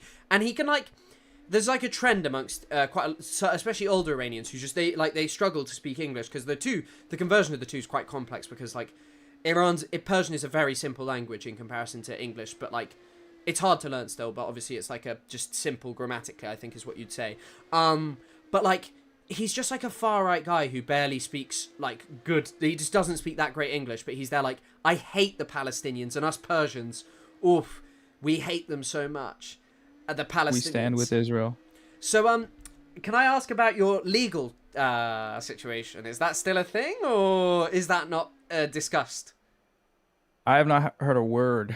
Haven't heard a word. He stopped talking about me for the most part, except for when I was tweeting a bunch. He posted me on a story to call me a cunt or something. But yeah, after all that talk, and honestly, stress, you know, it's pretty stressful being like, I got to talk to a lawyer to make sure I'm not going to get screwed over because of some legal shit. And if, you know, he were to sue, he has money, but also there's signs people are saying that they're losing a lot of revenue because of the AdSense and the lack of views, and then something about the company. But regardless, yeah, I haven't heard a word. So as of now, we're good. I even made a video about Gila, calling her a terrorist, I think, or I don't remember. That was a very good video. How to go boss a genocide. Yeah, that one. Thank you. Yeah, you mentioned I found the thing on breaking the silence from her brigade, which was kind of just stumbling onto that was really crazy. But I made that video and he didn't say anything about it actually. So it seems like I would assume it's an ego thing where he spent months and months of his time threatening a lawsuit, and he still, like, up until a month ago or so, he was still bringing it up. But now, if he wants to talk about me with his audience, he has to confront the fact that he pussed out, that he's not actually doing it. So, which makes sense for him. Very egotistical, very kind of narcissistic person, does not want to have to do that. But I definitely kind of hone in on my skills of just trying to be accurate with my language, just in case, because if people have money, they can just do that. But the big dispute in the cease and desist, which was just like a video essay basically that his lawyer wrote for him, was the use of the word backed, because the title was the YouTubers who backed the genocide. That's the video they were going to sue me over. And it was a hilarious lawsuit. The lawyer I sent it to a few lawyers, all of them were like, "What? This is the stupidest shit I've ever read. Why? Like, you're good. You're gonna be fine." But the definition of the word backed is what was hanging on it as they used this weird strict definition to say that meant that he sent money to the IDF or that he agrees with genocide, which I'm like, okay, well, we can litigate the ICJ opinion in civil court in Los Angeles if you want, but that sounds like that sounds fun, honestly. But yeah, as of now, no lawsuit. So I mean, it's kind of like I've compared this on stream. It's literally just what Alan Dershowitz does. Like Alan Dershowitz, they were talking about him on. I don't know if you ever listened to TrueAnon, but I'm a big fan of TrueAnon, and they were talking about how he behaves in Martha's Vineyard, and what they were saying is that like everyone hates him there, but he'll literally just sue them. Like, he just sues people and to make them shut up and just bullies them and throws his weight around. He's like, I'm banned from the library, and he's not banned from the library, but he's just like suing people. And because it's such like a fucking like just pain for people, like, I mean, it must be a lot of stress, and like I definitely appreciate that aspect, no matter how stupid, no matter how fucking frivolous it is. I mean, for like some of the people getting sued now, maybe he has more of a case. I'm no legal expert, but I mean, in terms of like when you're talking about like this kind of stuff of like being upset over someone saying that you backed a genocide, I mean, like, I don't even know how that would work legally, because surely you could say, well, I'm talking even if they're going to say it doesn't meet the UN definition, well, just it meets the scholarly definition in which I believe and which I'm informed by literature, because there are literally fucking people, and I agree with this, that they argue that the Nakba was genocide because it was about, it was about destroying a people in whole or in part, and it was actually, relative to Gaza, it was a bigger destruction of Palestinian people, or at least an attempted one, of demographic engineering so as to ensure that Palestinians were no longer a people who could threaten the state of Israel, Yeah.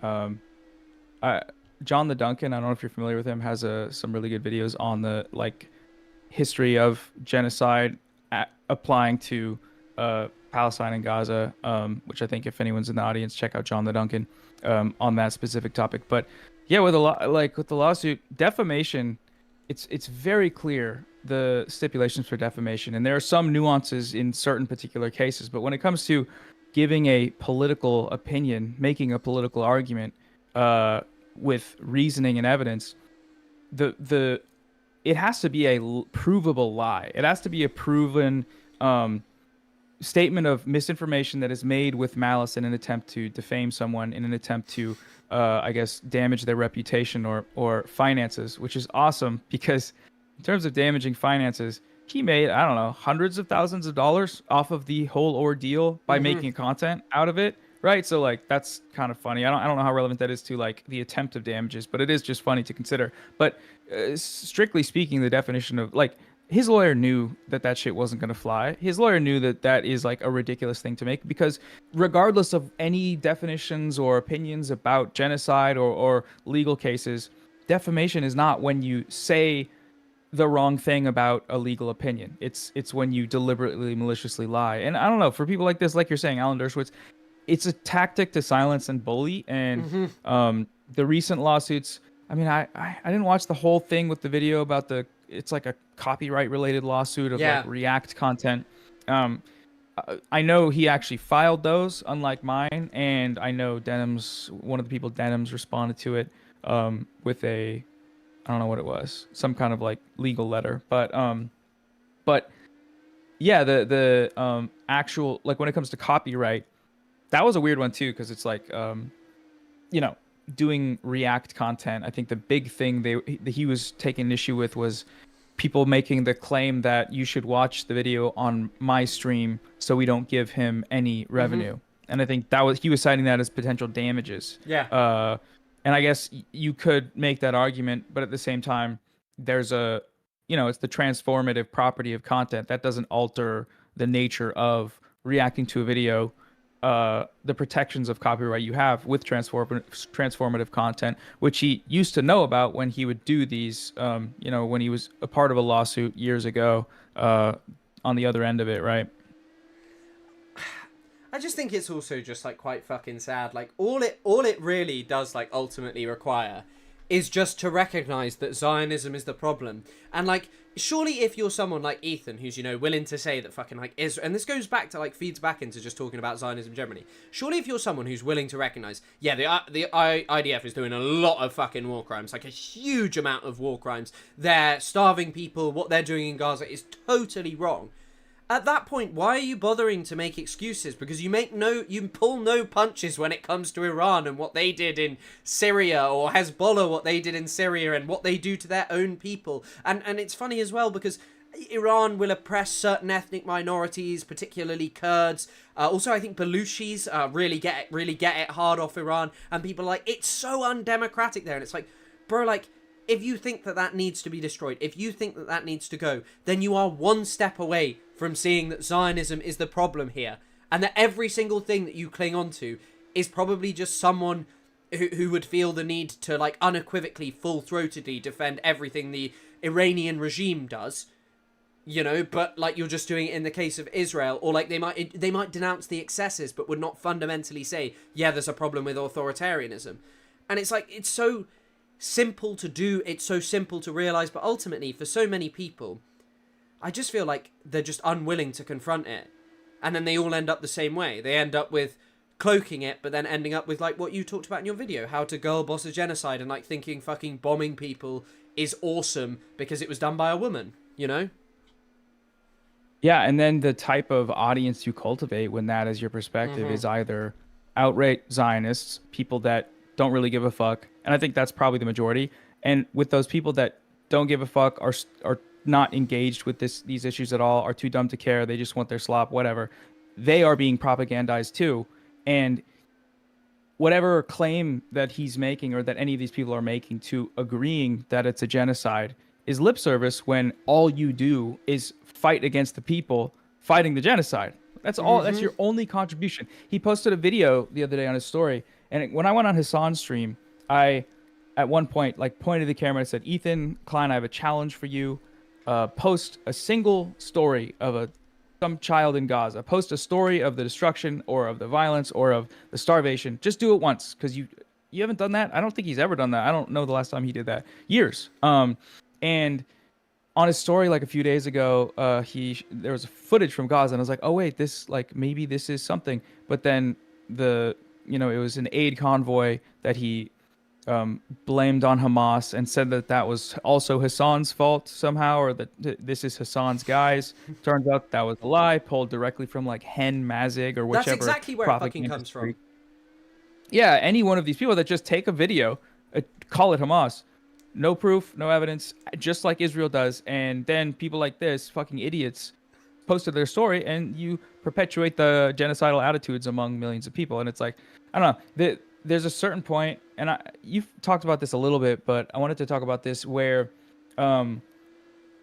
viewing this so-called conflict, this genocide, through the lens of influencers becomes a detriment, and it becomes more about the influencers, more about influencer drama, and more about interpersonal beefs, or like, talking about things that aren't that important. And I think I'm seeing a trend that I know I've contributed to by using this kind of jumping off point of drama, where a lot of the people or the audience members are fundamentally engaged in that side of it, even if they are on the pro-Palestinian side. And that's, I'm kind of trying to figure out, like, okay, we should stop talking about him, and I think a lot of us are trying to make an effort to stop talking about him.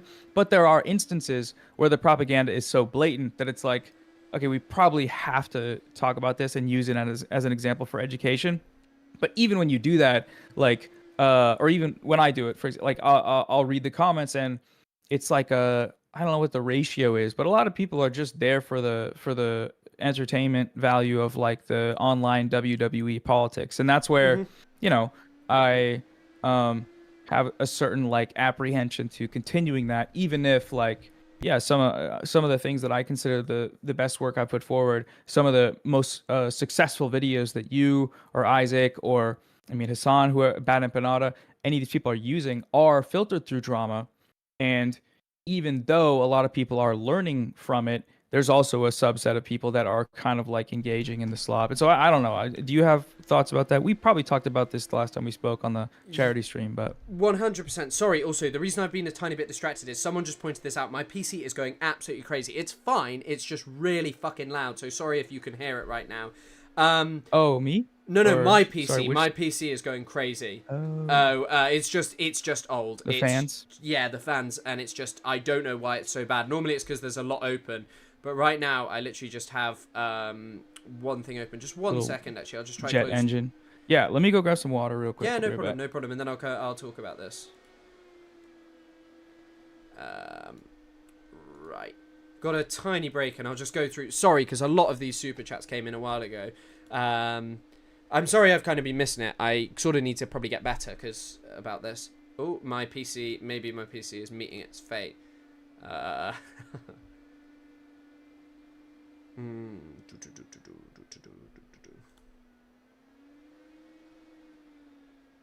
Chats came in a while ago. Okay, no, it's okay. I'm gonna get a PC. I am going to, in fact, I'll order it after this stream. I just want to go through the super chats. Once malnourished, you can also get sick from refeeding syndrome. Of course, didn't that happen like a lot after the camps were freed? More like Monobox. Of course, Monobox is going to get a smile as well. Who is also Ash Trevino? I've never heard of this. As a thought experiment, you consider mass expulsion after the dissolution of the Z state, but that feeds into the zero-sum siege mentality. How do you mean? It's in the context of... I feel like it's just dealing in a counterfactual that has not yet happened, you know? Like a counterfactual in the sense of like Israelis are like, oh, what, you're going to expel us all? But it's like, hey, you want to build like a better freedom, a better situation where people have fair and equitable rights. I had a shouting match last night about it. I understand the animosity towards Jews as Israel advocates gatekeeping Judaism. Yeah, I mean that is definitely true. Like people, but I think also the problem with I see what you're saying. I see where the animosity comes from and the way in which Israel fuels that. But I don't think it's good, and I would like to see that stopped. But the only way to stop that is by advocating for a society in which all human beings have free and equal rights. But like, and Israel is the thing moving that away. And right now, because of the behavior of Israel, it legitimizes so many fucking heinous people. In the case of objectors in Isn't Real, it removes bodies from the war machine and also provides a counter... Yeah, well, I guess that is a good point about jingoism. Sorry, I'm just reading Thomas' messages now, basically. Jewish allyship is important to remove oxygen from the fascist narrative that implies the state speaks on behalf... 100%, and also the narrative that it's all Jewish people as well. Astrovino is a terrible parent, it's all you need to know. Is that so? Whoever doesn't know about Ash Trevino is the coolest person in here. I have no idea about who Ash Trevino is. I'll ask Noah when he gets back. The new PC is coming. Trevor Toestail is just doing it. There's no specific image, it's just an image is what I'd describe it as. A nice pretty little image. A very cool, friendly image.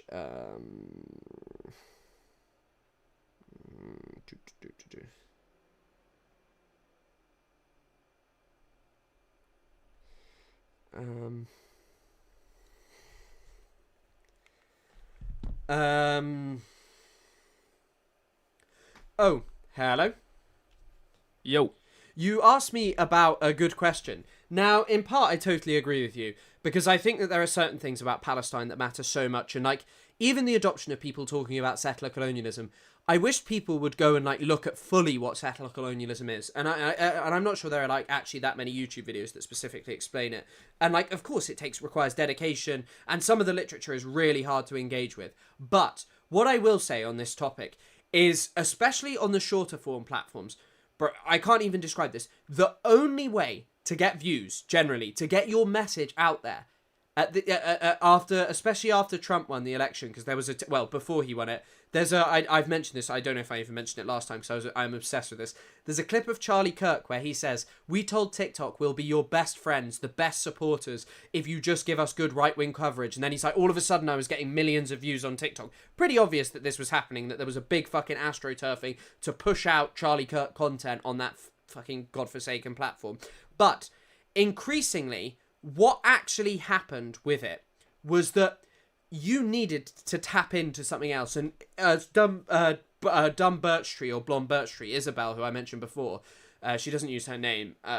She actually does in other places. But anyway, she is like the master of it on TikTok, of like tapping into like, Taylor Swift did X thing against Palestine. This person did X thing about Palestine. She always has this video where she goes like, "Get behind me, X person who's done a thing."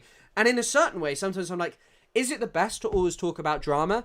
But then I realised that that's because that's what she cares about. And, you know, it's clear that she does also really care about Palestine. But by intermixing the two, something you're passionate about and something that will reach out further, especially on short form platforms, I think unfortunately it's become inescapable. You know, sometimes I think it's like, we shouldn't care what every celebrity does on Palestine. But when it's someone as global as like Taylor Swift and H3, who has this huge platform that is bigger than ours, that is something that, and especially one of the positive things I see is like when a fallen fan messages me and they're like, "Hey, I used to love H3 and then I started watching your videos and was like, wow, this Palestine stuff, I should have probably learned more about that." And so I think there's merit to it. But I also think I know exactly what you're saying, of kind of making this drama, of making this slop, and the way in which the but I guess they'd be fucking doing it anyway, just because of the fact of the existence of fucking like Hassan Piker and the legions of people who just, their existence is, Hassan does something and so I hate it. And like when it comes to Palestine, most of these people are fucking right-wingers anyway, so realistically some of them should have gone down the Sneeko pipeline and just, you know, not supported Israel. But still, loads of them just end up supporting Israel because it dunks on Hassan. And so I think you kind of end up in this problematic world. And I look at YouTube, and one of the problems I'd like to hear what your feelings about what I'm saying, but also, you've been on this platform way longer than I have. How do you feel about like the right-wing shift on it, or like the right-wing general thing? Because it seems more fucking right-wing than TikTok, to be honest. Yeah, I think right-wing content, I guess YouTube has always had a twinge of like right-wing content in terms of like anti-woke, anti-SJW. A lot of the early content, I don't know, some of the early commentary videos that I remember, a lot of H3 stuff was making fun of like the social justice warrior wave of, I don't know, 2014 to 2018 or something.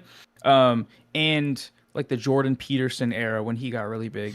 And I think the shift, I don't know how I think the popularity of a lot of outlets, the Daily Wire was a huge one, and it's branched off a lot of different major right-wing content creators that are all pretty established, and I mean, it's like a big media company. Mm-hmm. I think Steven Crowder's banned from YouTube. I don't remember specifically, but there's a lot of like that, along with the manosphere, have surged, and of late, it's really like the meta seems to be like the Asmongold thing, where make a video about Hassan, calling him a terrorist, make a video about, I don't know, whatever, mix that in with stuff about like Twitch thoughts or whatever they're talking about, and then get a ton of views, and then naturally the content will follow the views. And a lot of times the politics aren't really so explicit. It's kind of just like, this guy clearly is right wing and is talking about some cultural issue that makes you, you know, view things through a right wing lens maybe. But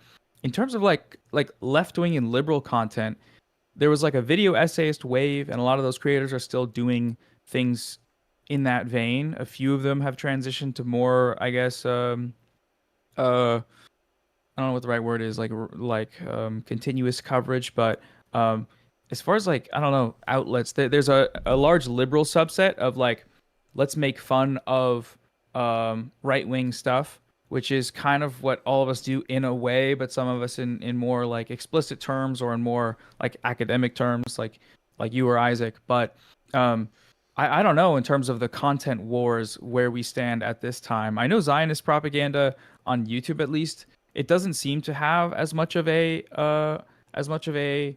like a bubble, and I'm assuming TikTok is a similar way because it's so younger demographic, and I don't know how many like major right-wing Zionist propagandists are operating on TikTok. There's some on YouTube for sure, but a lot of them are just doing spite politics, and even if they are being openly genocidal, like Destiny, for example, where he's doing like Pallywood tropes or just denying genocide, or Lonerbox, whoever else.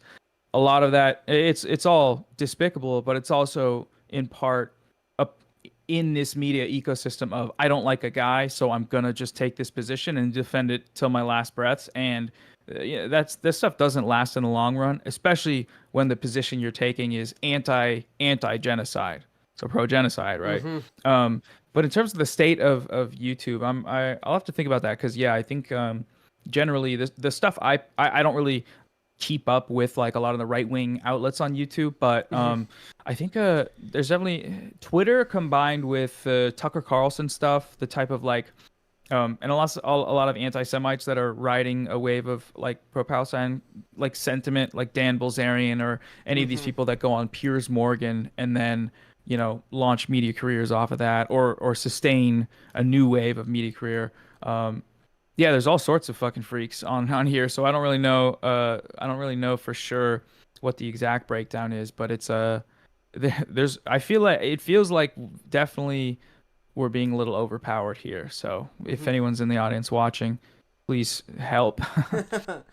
That's what it feels like, at least. And so, how do you feel? Like, do you think that you're going to move away from like doing anything about Ethan, or that it's just that it's all being said? Because sometimes I think and then sometimes I'm like, oh my god, the things just get worse and worse and worse. Like fucking the Nakba thing. I don't know if you saw that the other day. They're like him open denial. Yeah. But it was more. He was like, he thought that it was so amazing. He was like, has anyone ever realized that Palestinians celebrate Nakba Day one day after Israel was declared? I didn't see that. That's hilarious. Wait, have you not seen that As clip? if it's like, I don't think so. I saw the one where he was talking about how he asked just the air, do you guys know what happened the day before the Nakba? Yeah, that one. And then AB was like, Palestinians were living peacefully in their homes, and he was like, I mean, yeah, kind of, but also all the Arabs, the barbarians, climbed over the fence and attacked or whatever. And I was like, bro, that's crazy. I didn't see the one you're talking about, I don't think. No, that is the exact same clip. He just said that thing, and he was like, has anyone ever noticed this? He makes out that it's like this really like awesome like realization that he's come to. But I guess when you're so fucking chat GPT brained and also fed by like a really small subsect of people whose basic trick, and I think I've increasingly realized, like, when you study the Middle East and stuff, because I remember, like, when I got into my master's, I was like, I want to write about, like, Islam and democracy, and I think there's merit to doing that on YouTube. But, like, in academia, bro, people are just like, this debate is shit. It is pointless. Like, no one is talking about this because it's unserious at this point. Like, you could talk about it in a very complex way of being like, here's Islam's interaction with democracy and, like, scholarly opinions about it. But just going, like, Muslims are all terrorists because they don't have democracies is not something real. And these people who would sit there and find one point of like, Palestinians did X things, so they actually deserve what they're getting, and the pro-Palestine movement is a lie, is not treated like serious academia. And that's not because there's a massive bias in academia. It's just because if you ask most Middle Eastern experts, in fact, almost every single one at the institute I studied in would be on the side of the Palestinian people. Even those who weren't who weren't willing to do much, were still like, yeah, I know this is wrong. I know that this is wrong.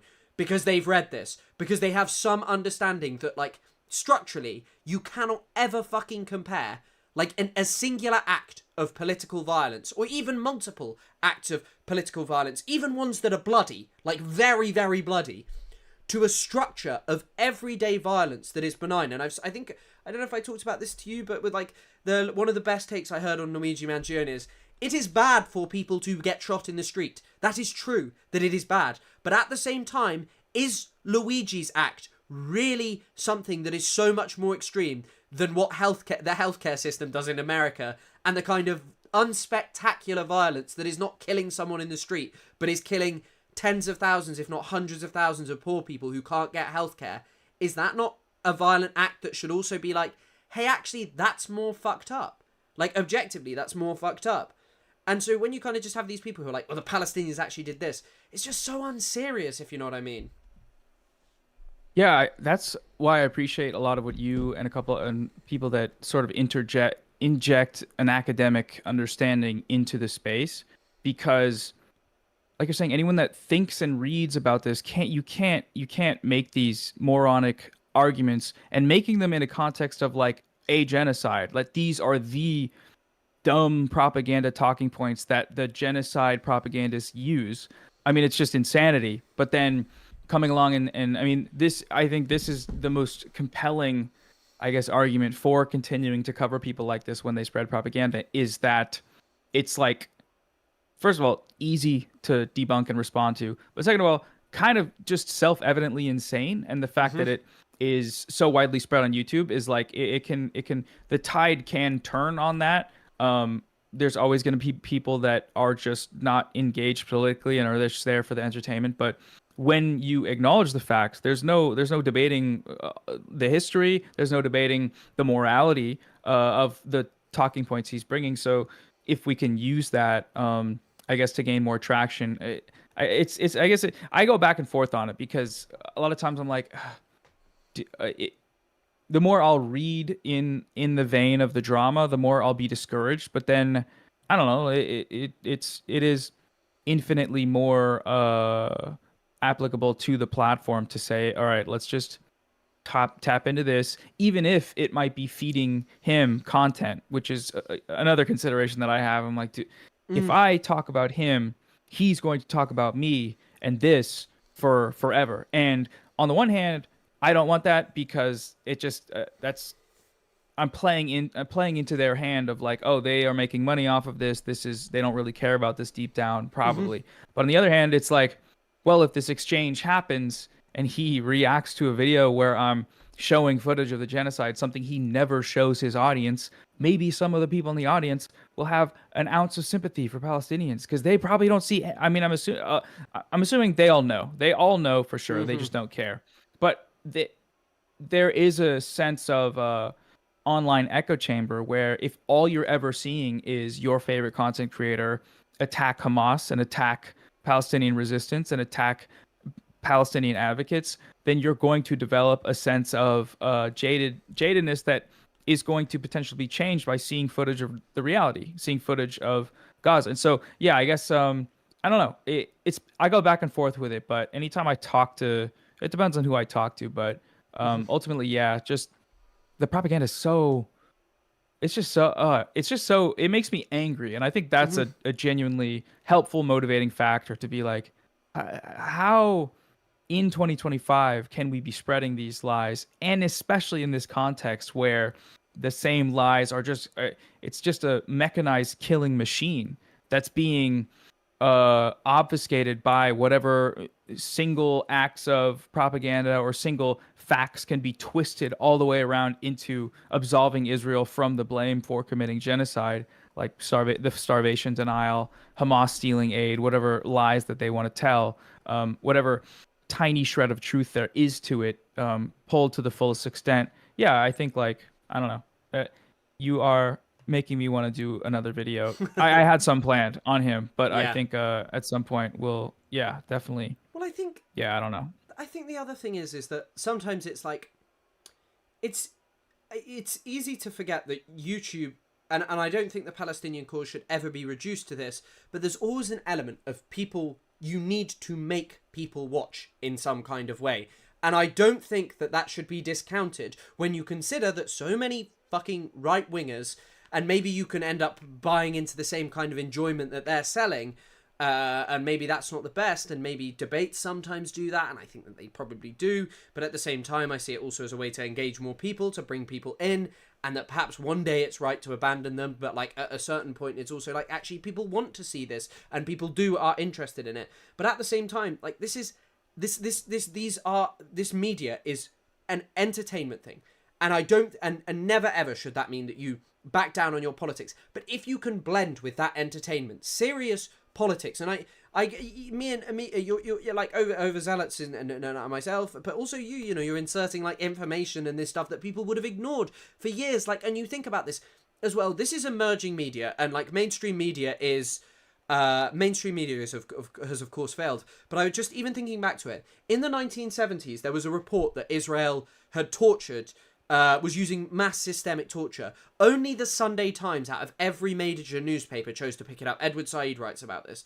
That was the only newspaper that decided to pick it up. Today, maybe more newspapers would pick it up. But what is also different is like a whole amount of YouTubers and streamers will now talk about these amnesty, these reports, and shove them out and push them out to such a wide audience of people that there is merit to this kind of stuff. And people read these papers for entertainment and stuff, and there is an element of remaining serious and dealing with serious topics, but at the same time, we are also trying to blend this seriousness and these serious things that I want people to know, that I want people to see, with entertainment. And as I say, like, I think short form content on TikTok is the hardest lesson in that, because it's about a case of like I spoke about it recently. I've spoken about Israel being banned from UEFA over and over again. But when Mohamed Salah, I don't know if you watch football, soccer, but Mohamed Salah is like one of the biggest players in the Premier League, and he said basically nothing. Oh, Salah. Yeah. Yeah, I'm a Liverpool fan. Oh, okay. Oh, fuck, I didn't realise. My grandma's from there. I'm like, I am. I was a while ago, and then I wasn't, and now I am. But yeah, but Salah's obviously the best. Salah's obviously that post. That post was good. I don't know how many impressions it got. Well, I mean, also like someone pointed this out, and I think maybe they are right, is that someone was upset because he didn't say it, and I can understand that in the context of he hasn't said that much in relation to Palestine, not actually to say Israel killed him, but by almost the absence of Israel being there and regurgitating the trend of people going, who killed him?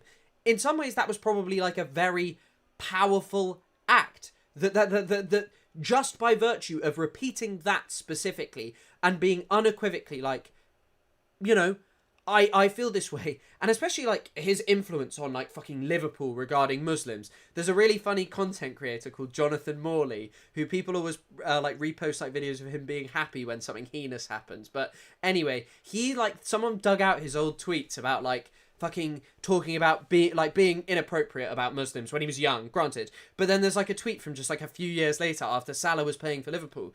Like, all of a sudden, he's, like, saying, like, happy Ramadan, everyone. And I know it's just one example, but this is a guy with so much sway. And, like, when you can, like, use that for a video, I don't think that should be dismissed. And I think it taps into this same thing as Ethan. Perhaps in the case of Ethan, yes, you're right about, like, oh, Ethan will get content out of it. But bro would get content out of Hassan like literally accidentally showing his bicep on stream. He'd have content about that, and like a deranged like boiling about that. And so I think you kind of sit here and you're like, yeah, I definitely understand. And turning Palestine into a side picking drama thing, it's hard. It's hard because that's not what I want. But at the same time, keeping entertainment, keeping all of these things important is like keeping it as something that people watch and understand. I think that matters. I think that matters, 100%. The fact that you, I, and a lot of other people that do what we do have these feelings of apprehension is a sign that we do care, I think. And it's a sign that we understand the media ecosystem that we're in and how we need to use it and are intensely self-critical about our role in it.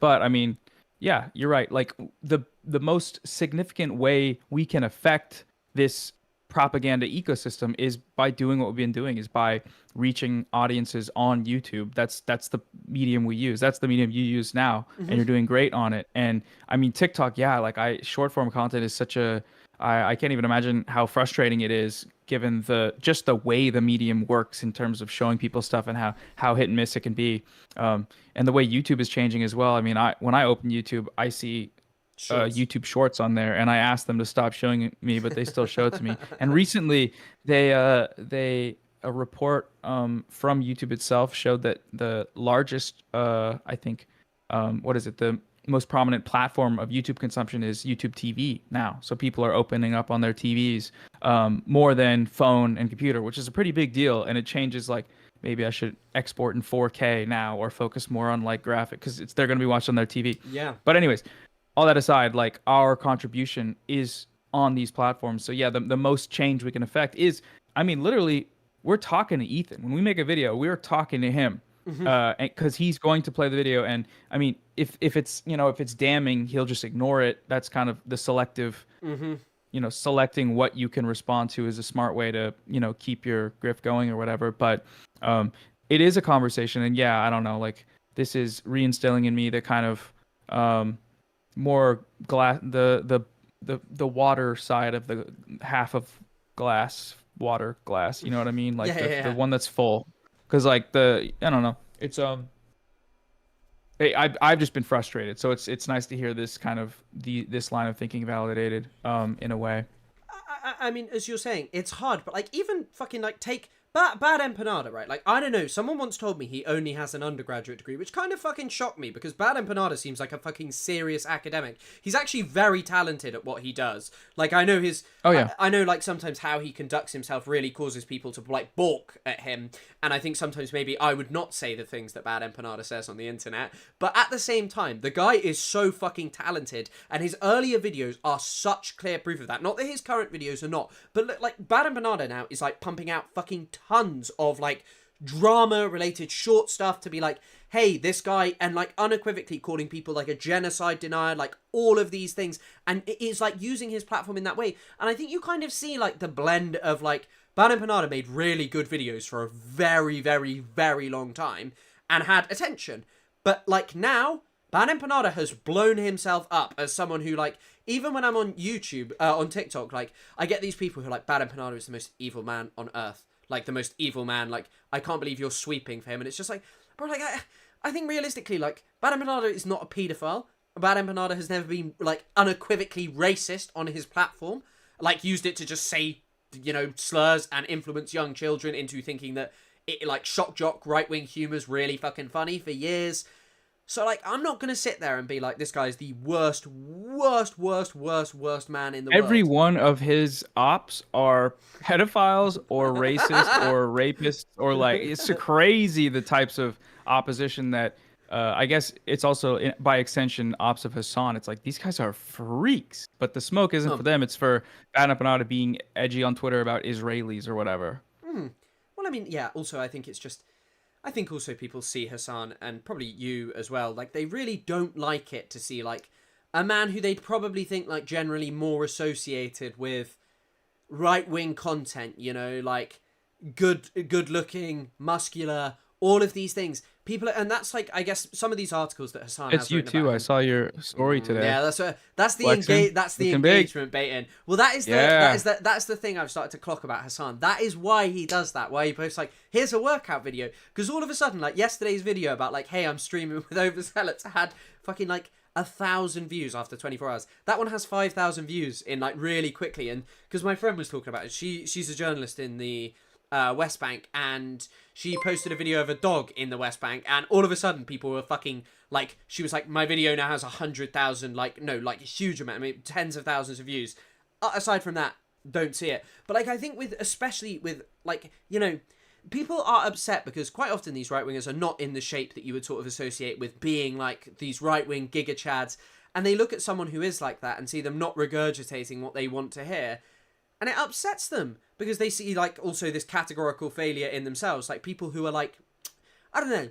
There's always this element of, like, we're pretty contradictory as human beings. Like, we think we have this identity, but we're constantly contradicted in everything. And I don't think there's any I don't think we're identical with what we ever think we are. And that's also probably why there's anxiety about making videos of like entertainment stuff, because there's probably this element of like, we know that we want to entertain and interest people in what we say, but there's also this element of, should we be like good, moral, just always and do all these things?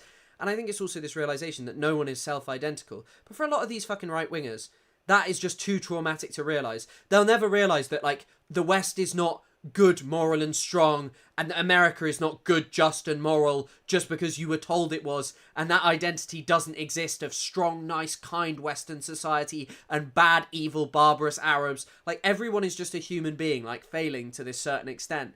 And all of these fucking people who are just, like, haters of bad empanada are just ultimately upset that he unequivocally condemns Israel and rejects Zionism and forces people to move towards that, which is the ultimate goal. Because, like, my lecturer told me this. She was like, the reason Israelis sort of abandoned us after the peace process, the reason they abandoned us was because they didn't abandon Zionism, because they always still fucking cared about Zionism.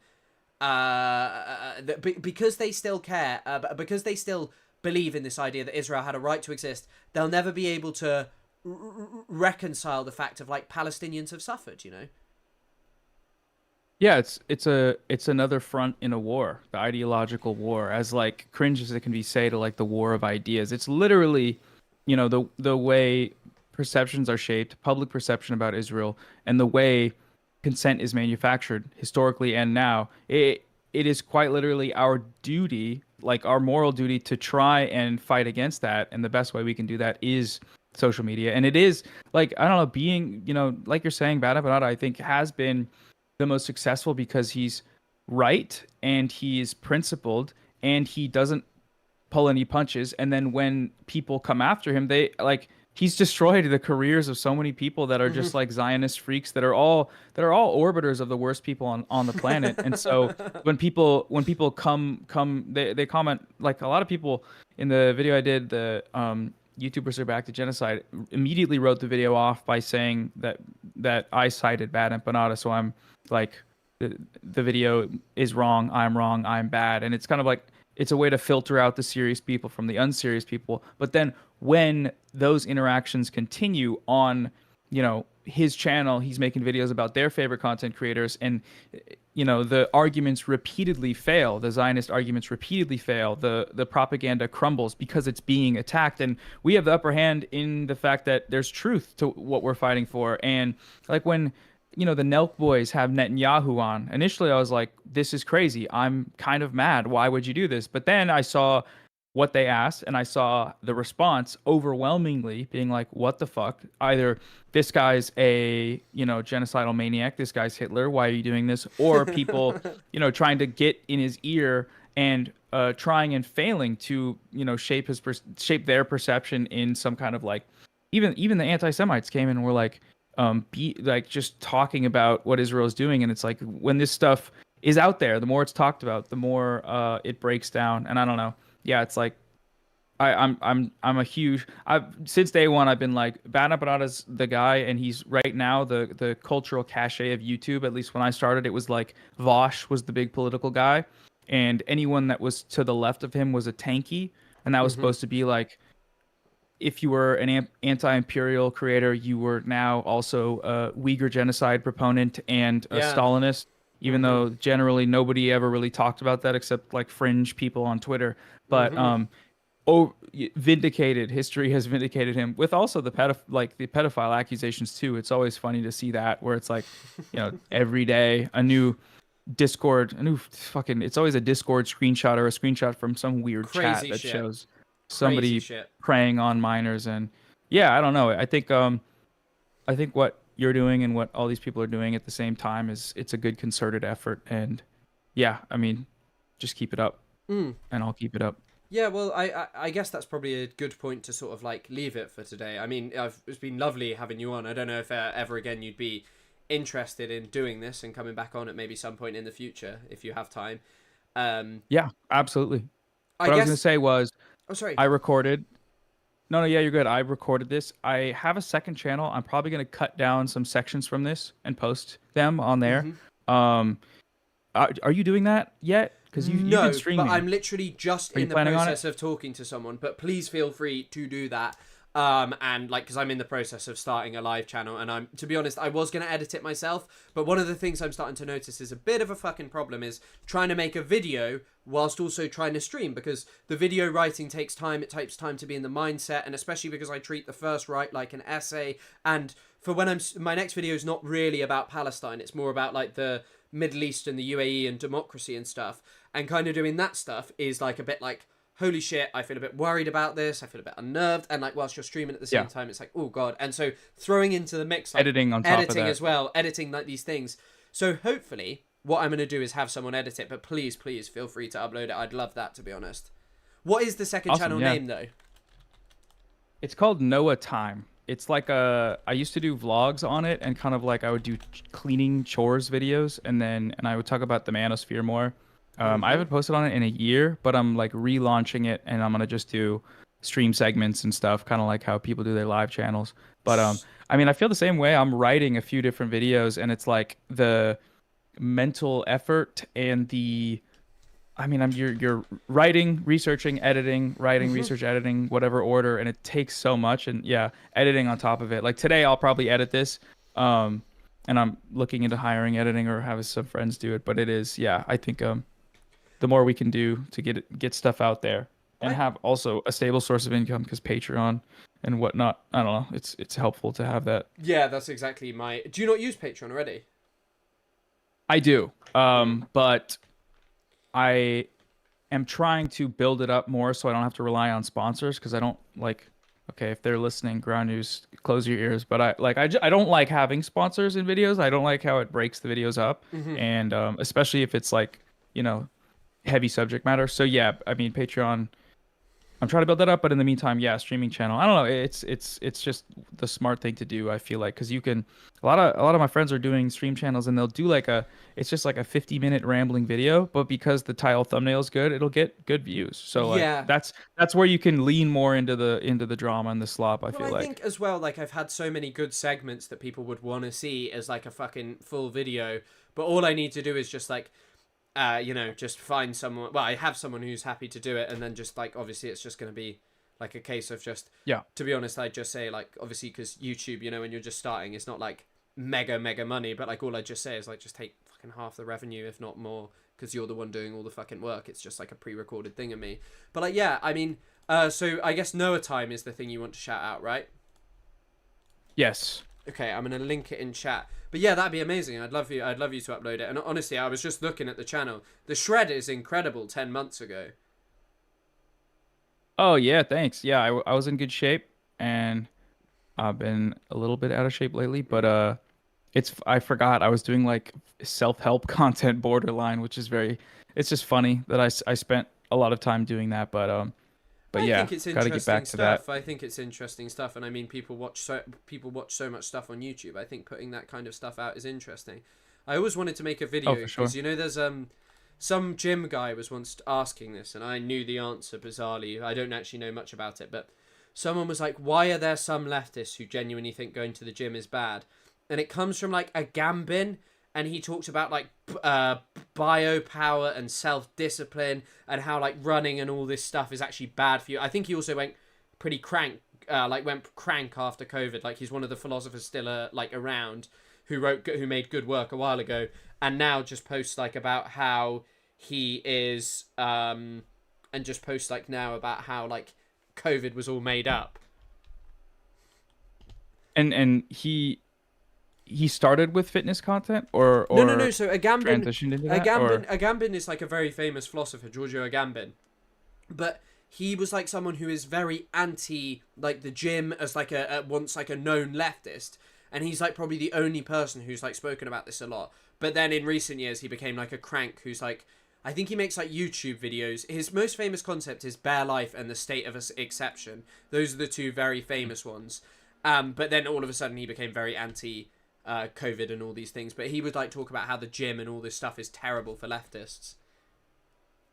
Yeah, I see that discourse pop up every once in a while on Twitter, where someone says it's fascism, and then somebody makes a valid argument about accessibility in gyms, and then it gets distorted into being fat is the best thing you can be, and if you go to the gym, you should die, and you're also a Joe Rogan right-wing listener, and it's like, all right, well, this is just a waste of time. But yeah, I mean, I don't know, like you're saying, I mean, aesthetically, I mean, you know this better than anybody. TikTok, like, if you are hot and if you look good, you'll go freaking viral. Like, Instagram algorithm, YouTube algorithm, all of it favors attractiveness, favors physically fit people, and as much as discriminatory as that is, it's like, I don't know. I mean, why not lean into the fitness type stuff if you're doing it anyways? Like you're talking about Hassan, or like your Instagram story flexing the bicep, you know, just keep. I never read it, but I remember I had a lecturer who was in like insanely good shape, and he once posted an article which I've always wanted to find, and I probably actually could. I've never even bothered to search it, or like a book. It's called On the Politics of Ugliness, and there's also like another thing which is mentioned in Thawra, which is the best like Middle East resource, to be honest, learning about the history of the Middle East. And one of the things he says in it is that there was like a character in like Lebanese history who was like some really fucking hot guy who had a beautiful wife. He was like this star, and he was like a big fan of resistance as well, and Israel assassinated him at a certain point in like the 70s or 80s, and probably it was because he was fucking hot and spoke good English. Like, genuinely came down to that, like why he was such an important target as opposed to someone else, because like there's this fucking certain politics of the fact that people watch and you gain interest because of you know, what you do, because of the way you look and stuff online. Yeah, totally. And then mixed in with the algorithms, you are fighting an uphill battle if you're not looking sexy. But yeah, if you're ever in the States, I don't know how restricted your travel's gonna be right now, but maybe we can work out. If I'm ever over there, I'd honestly hit the gym. Yeah, I'd love that. I think that would be a great content. But like, the only problem is again, I don't know how restricted my travel is, and maybe I could get away with it, but fuck the risk of that. Fuck the risk of coming over and them just being like, you have no reason to be over here. You have done these things, so yeah, you know. Yeah, I'll come out then. Yeah, come to the UK. Yeah, they'll let you here, bro. The UK will allow anyone in. We'll see. All right, man. Thank you so much for coming on. Appreciate you having me on. Yeah, it was wonderful. Thank you for coming on, again man. Soon. Yeah, that'd be great. Let's do it. And yeah, if you upload it to the second channel, I'm sure there'll be a lot of people who are looking forward to that. So yeah, thank you. See you later now. Yes, sir. All right, peace. I have accidentally done away with my own camera now, and I just want to fix it. I'm not going to be live for very much longer. I really need to go and eat something, because I've been live for like nearly 5 fucking hours now. That was a really nice live. I really like having people on. I think it passes the time really well, and I think there's great conversations to be had. And I can see why you guys prefer this to TikTok lives where it's some random guy fucking shouting at me. And there's like actual productive discussion going on, but like at the same time, you know, people are interested in it. So I'm just going to go through the final donations, and I want to say thank you all for watching, supporting all of this stuff. Shout out to that's the thing I meant to ask, Fart Twain. I meant to ask, I literally meant to ask fucking Noah about the AB stuff. But yeah, I didn't get round to it. And Haley D, thanks for becoming a member. Great community of great people. Yeah. Hassan when? I could ask Hassan, but I just think he'll say I'm really busy. Will you have other guests? Yeah, I might try and get you may not know her, but I think she's great. So I think hopefully she'll someday get off TikTok and do like bigger content, but she's doing a PhD, so maybe not. But there's someone called Isabel who I'll show you her TikTok. Isabel. The leftovers we need. Indeed. Yeah. The new modern leftovers.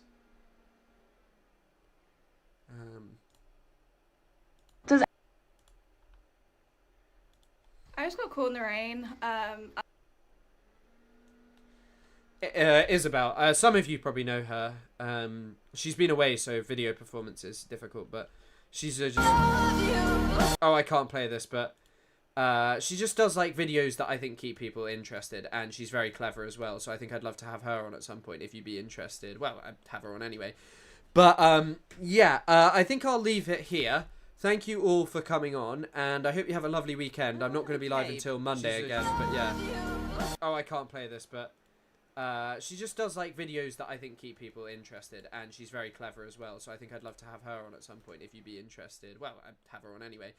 But, yeah, I think I'll leave it here. Thank you all for coming on, and I hope you have a lovely weekend. I'm not going to be live until Monday.